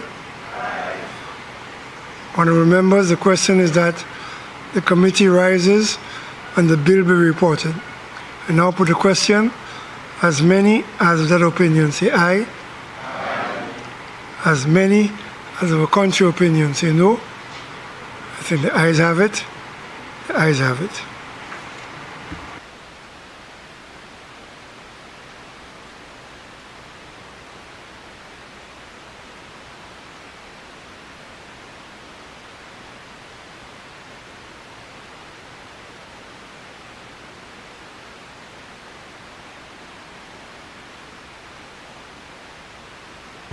Honorable members, I beg to report that the Visiting Police Forces ICC Cricket World Cup West Indies bill went to committee stage without amendment. Minister for Home Affairs. Mr. Speaker, I move that the report of the committee be adopted and the bill be read a third time and passed. Honorable members, the question is that the report of the committee be adopted and that the Visiting Police Forces ICC Cricket World Cup West Indies bill be read a third time and passed. I now put the question. As many as of that opinion say aye. Aye. As many as of a contrary opinion say no. I think the ayes have it. The ayes have it. Be it enacted by the King's Most Excellent Majesty, by and with the advice and consent of the House of Assembly and the Senate of St. Lucia, and by the authority of the same as follows. This act may be cited as the Visiting Police Forces ICC Cricket World Cup Act 2024. Minister for Youth Development and Sports. Mr. Speaker, I beg to present for first reading a bill shortly entitled ICC Cricket World Cup West Indies. ICC Cricket World Cup West Indies. Mr. Speaker, I beg to move for the suspension of Standing Order number 48-2 to enable this bill to go through its remaining stages at this sitting. Honorable members, the question is that Standing Order 48-2 be suspended in order to allow the Minister for Youth Development and Sports to proceed with the remaining stages of the bill at this sitting. I now put the question. As many as of that opinion say aye. Aye. As many as of a contrary opinion say no. I think the ayes have it. The ayes have it. Leave is granted. Please proceed, Minister. Thank you, Mr. Speaker. Mr. Speaker, the bill presented before this Honourable House is the ICC Cricket World Cup West Indies Bill. We didn't move for the short reading? Yes, for the suspension. For the suspension. We didn't do that? Second reading. Shortly entitled. Second reading. Yeah. Mr. Speaker, I beg to move for the suspension of Standing Order 48-2. But I did that already. Mr. Speaker, I beg to present for second reading the bill shortly entitled ICC Cricket World Cup West Indies. So, Mr. Speaker, the bill presented before this Honourable House is the ICC Cricket World Cup West Indies Bill. And this bill pretty much makes provision for the fulfillment of the commitment of St. Lucia to the efficient and effective staging of ICC Cricket World Cup. Mr. Speaker, especially to deal with some of what will be undertaken at the Darren Sammy Cricket Grounds when we all get to this venue, Mr. Speaker. Mr. Speaker, This year, the Cricket World Cup is being co-hosted by West Indies and the United States. And the venues, Mr. Speaker, will be expected to be passed over to the ICC and the Cricket West Indies for the management of all the activities therein.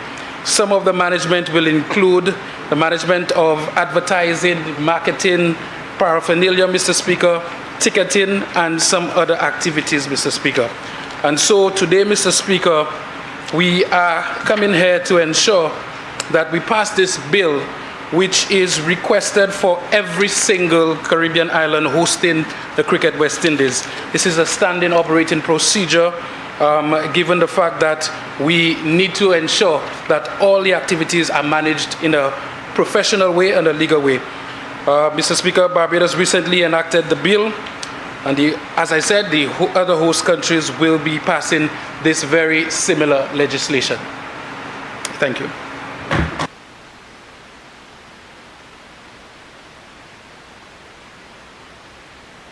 Honourable members, the question is that the ICC Cricket World Cup West Indies bill be read a second time.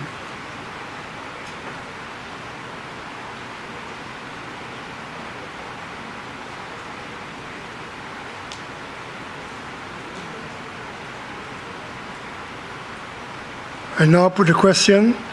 As many as of that opinion say aye. Aye. As many as of a contrary opinion say no. I think the ayes have it. The ayes have it. An act to make provisions for the fulfillment of the commitment of St. Lucia to the efficient and effective staging of ICC Cricket World Cup West Indies 2024 and for related matters.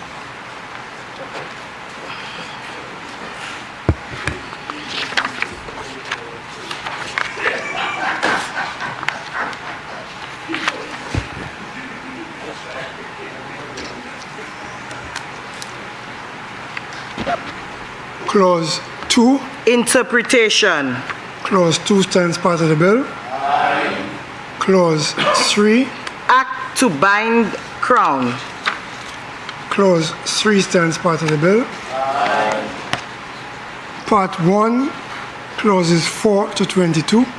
CWC 2024 special arrangements.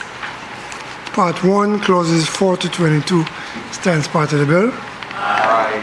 Part 2, clauses 23 to 26. Control of advertising. Part 2, clauses 23 to 26 stands part of the bill. Aye. Part 3, clauses 27 to 38. Protection of CWC 2024 marks, indicia, and images. Part 3, clauses 27 to 38 stands part of the bill. Aye. Part 4, clauses 39 to 46. Remedies. Part 4, clauses 39 to 46 stands part of the bill. Aye. Part 5, clauses 47 to Miscellaneous. Part 5, clauses 47 to 50 stands part of the bill. Aye. Schedule 1. Prohibited items. Schedule 1 stands part of the bill. Aye. Schedule 2. CWC 2024 indicia and CWC 2024 images. Schedule 2 stands part of the bill. Clause 1. Short title. Clause 1 stands part of the bill. Honourable members, the question is that the committee rises and the bill will be reported. I now put the question. As many as of that opinion say aye. Aye. As many as of a contrary opinion say no. I think the ayes have it. The ayes have it.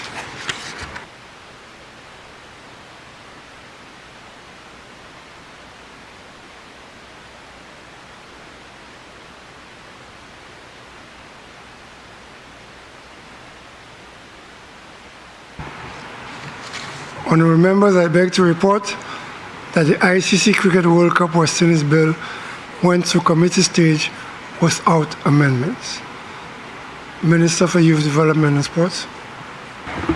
Mr. Speaker, I move that the report of the committee be adopted and the bill be read a third time and passed. Honourable members, the question is that the report of the committee be adopted and that the ICC Cricket World Cup West Indies bill be read a third time and passed. I now put the question. As many as of that opinion say aye. Aye. As many of a contrary opinion say no. I think the ayes have it. The ayes have it. Be it enacted by the King's Most Excellent Majesty, by and with the advice and consent of the House of Assembly and the Senate of St. Lucia, and by the authority of the same as follows. This Act may be cited as the ICC Cricket World Cup West Indies Act 2024.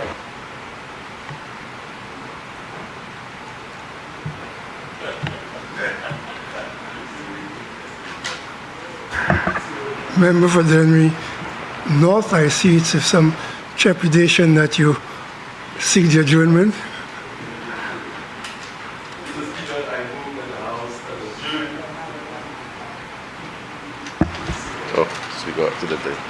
Mr. Speaker, I move that the House stand adjourned.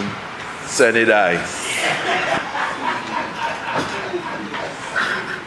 Honourable members, the question is that this House do stand adjourned sine die. I now put the question. As many as that opinion say aye. Aye. As many as a contrary opinion say no. I think the ayes have it. The ayes have it. Session adjourned. All right.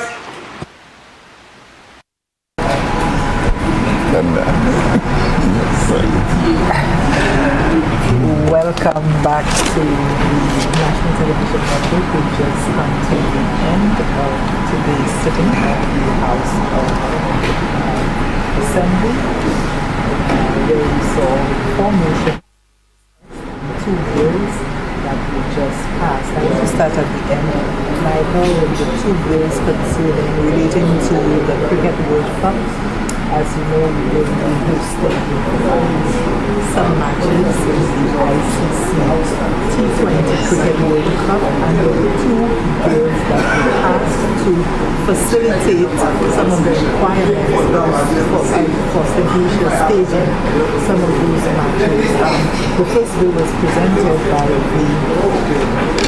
the Minister for the Public Service, Fiscal, and it concerns the visiting police forces. In fact, the bill was passed.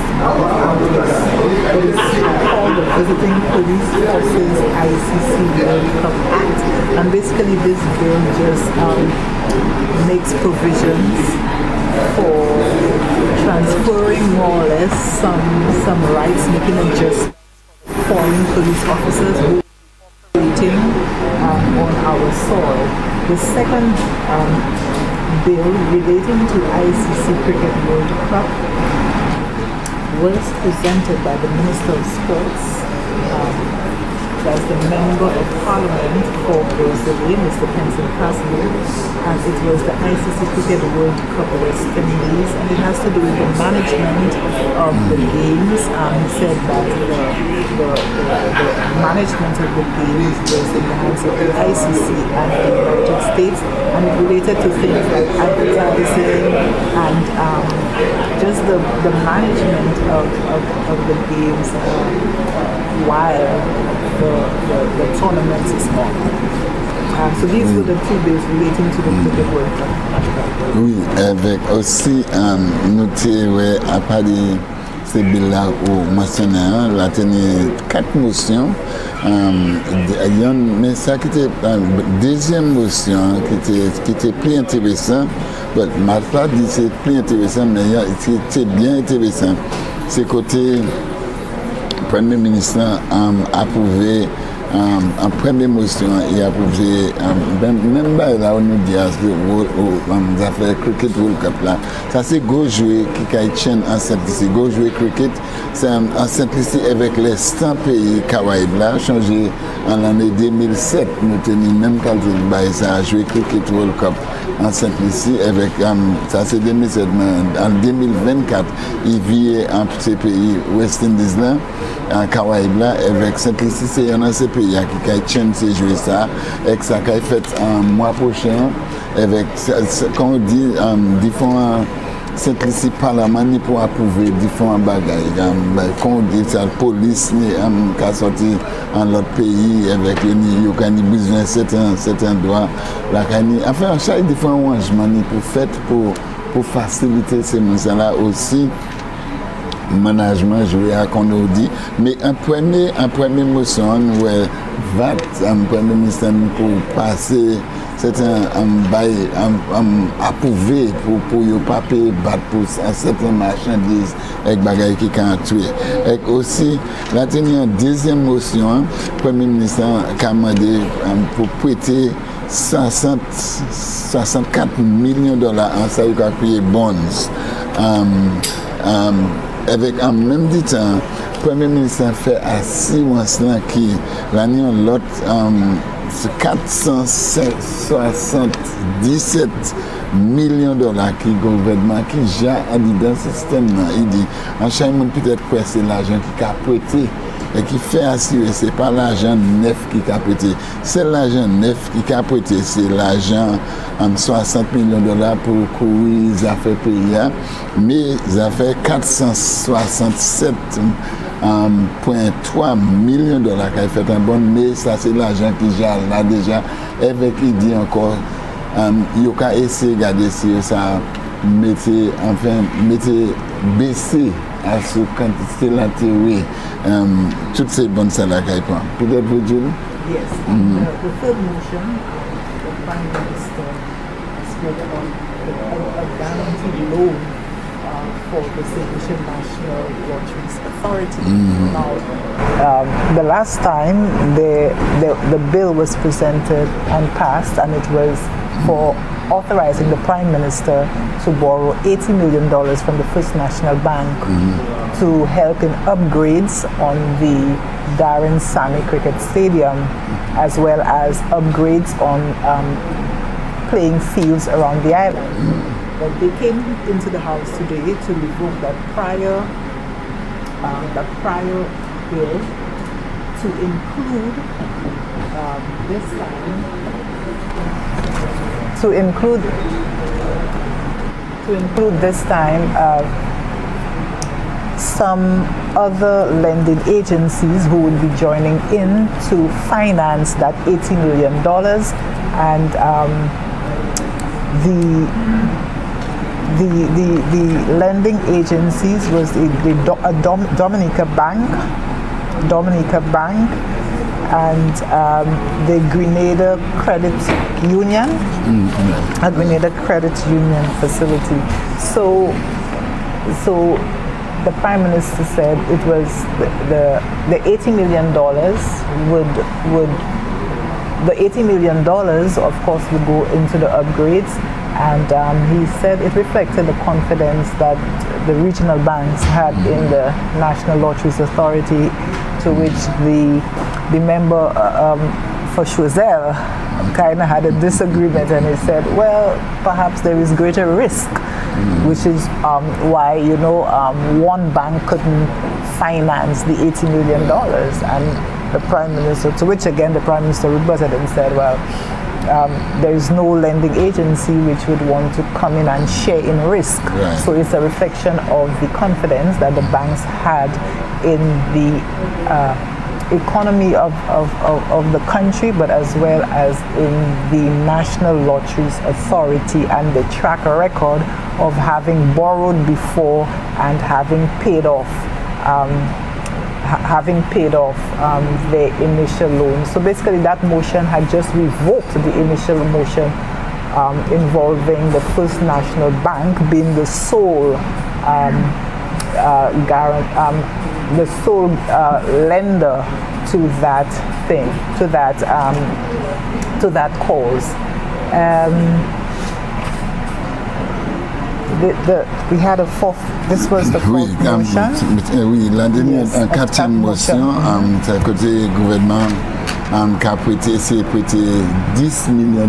Et ça a été aussi intéressant qu'on nous a dit, $10 millions pour assister femmes avec, ça c'est particulièrement femmes qui nourrit les animaux, puisque en l'ONU, ça va. Le gouvernement a essayé d'aider ces femmes et puis tant de l'eau qui a acheté 1 000 gallons de l'eau et aussi qui a aidé les femmes qui pour pousser la production légumes avec l'autre composition la pêche avec la concentration. C'est intéressant avec nous en bas motion ça là. Même parlement pour le ministère d'Henry South, ça c'est sous l'Henry, avec celui qui ministère pour l'agriculture, parler à ça, il parlait à la quantité d'argent, puis guano, avec quantité d'assistance, différentes assistances que le gouvernement a baillé, même parlement pour d'Henry, sous l'Henry, c'est pas ça, m'a dit sous l'Henry, c'est notre Henry que ça, on est Sean Edward, il aussi parlé à ça, et puis ce qui ça c'est en place, il a représenté la constituency qui n'est pas femme, et aussi, même parlement pour Sophie François Jacques, on a Emma Hippolyte parler à ce qu'a baissé pour qualité en motion ça là. En l'autre bail, on m'avait dit pour finir, puisque nous avons couvert tout le bagage, mais c'est le Premier ministre qui parlait à ce situation, M. Gordon Jean Léon. Ça, c'est M. Léon, c'est c'était président Banque Développement Caraïbe là. C'est un garçon Saint-Lucie, sorti Soiseil, avec lui, il était dans une situation côté il tiré un travail là comme président avec ça en école Saint-Lucie, avec le Premier ministre en Chaï, il partait bien content avec manière ça fait là, avec un Premier ministre dit qui Saint-Lucie qui a supporté M. Léon, particulièrement avec à ce manière il tiré en disant travail ça. Yes, I think he wanted to place it on a record that he supported the ex-president of the Caribbean Development Bank, and he said, you know, he's a valuable resource, and that he raised his objection on the way that Mr.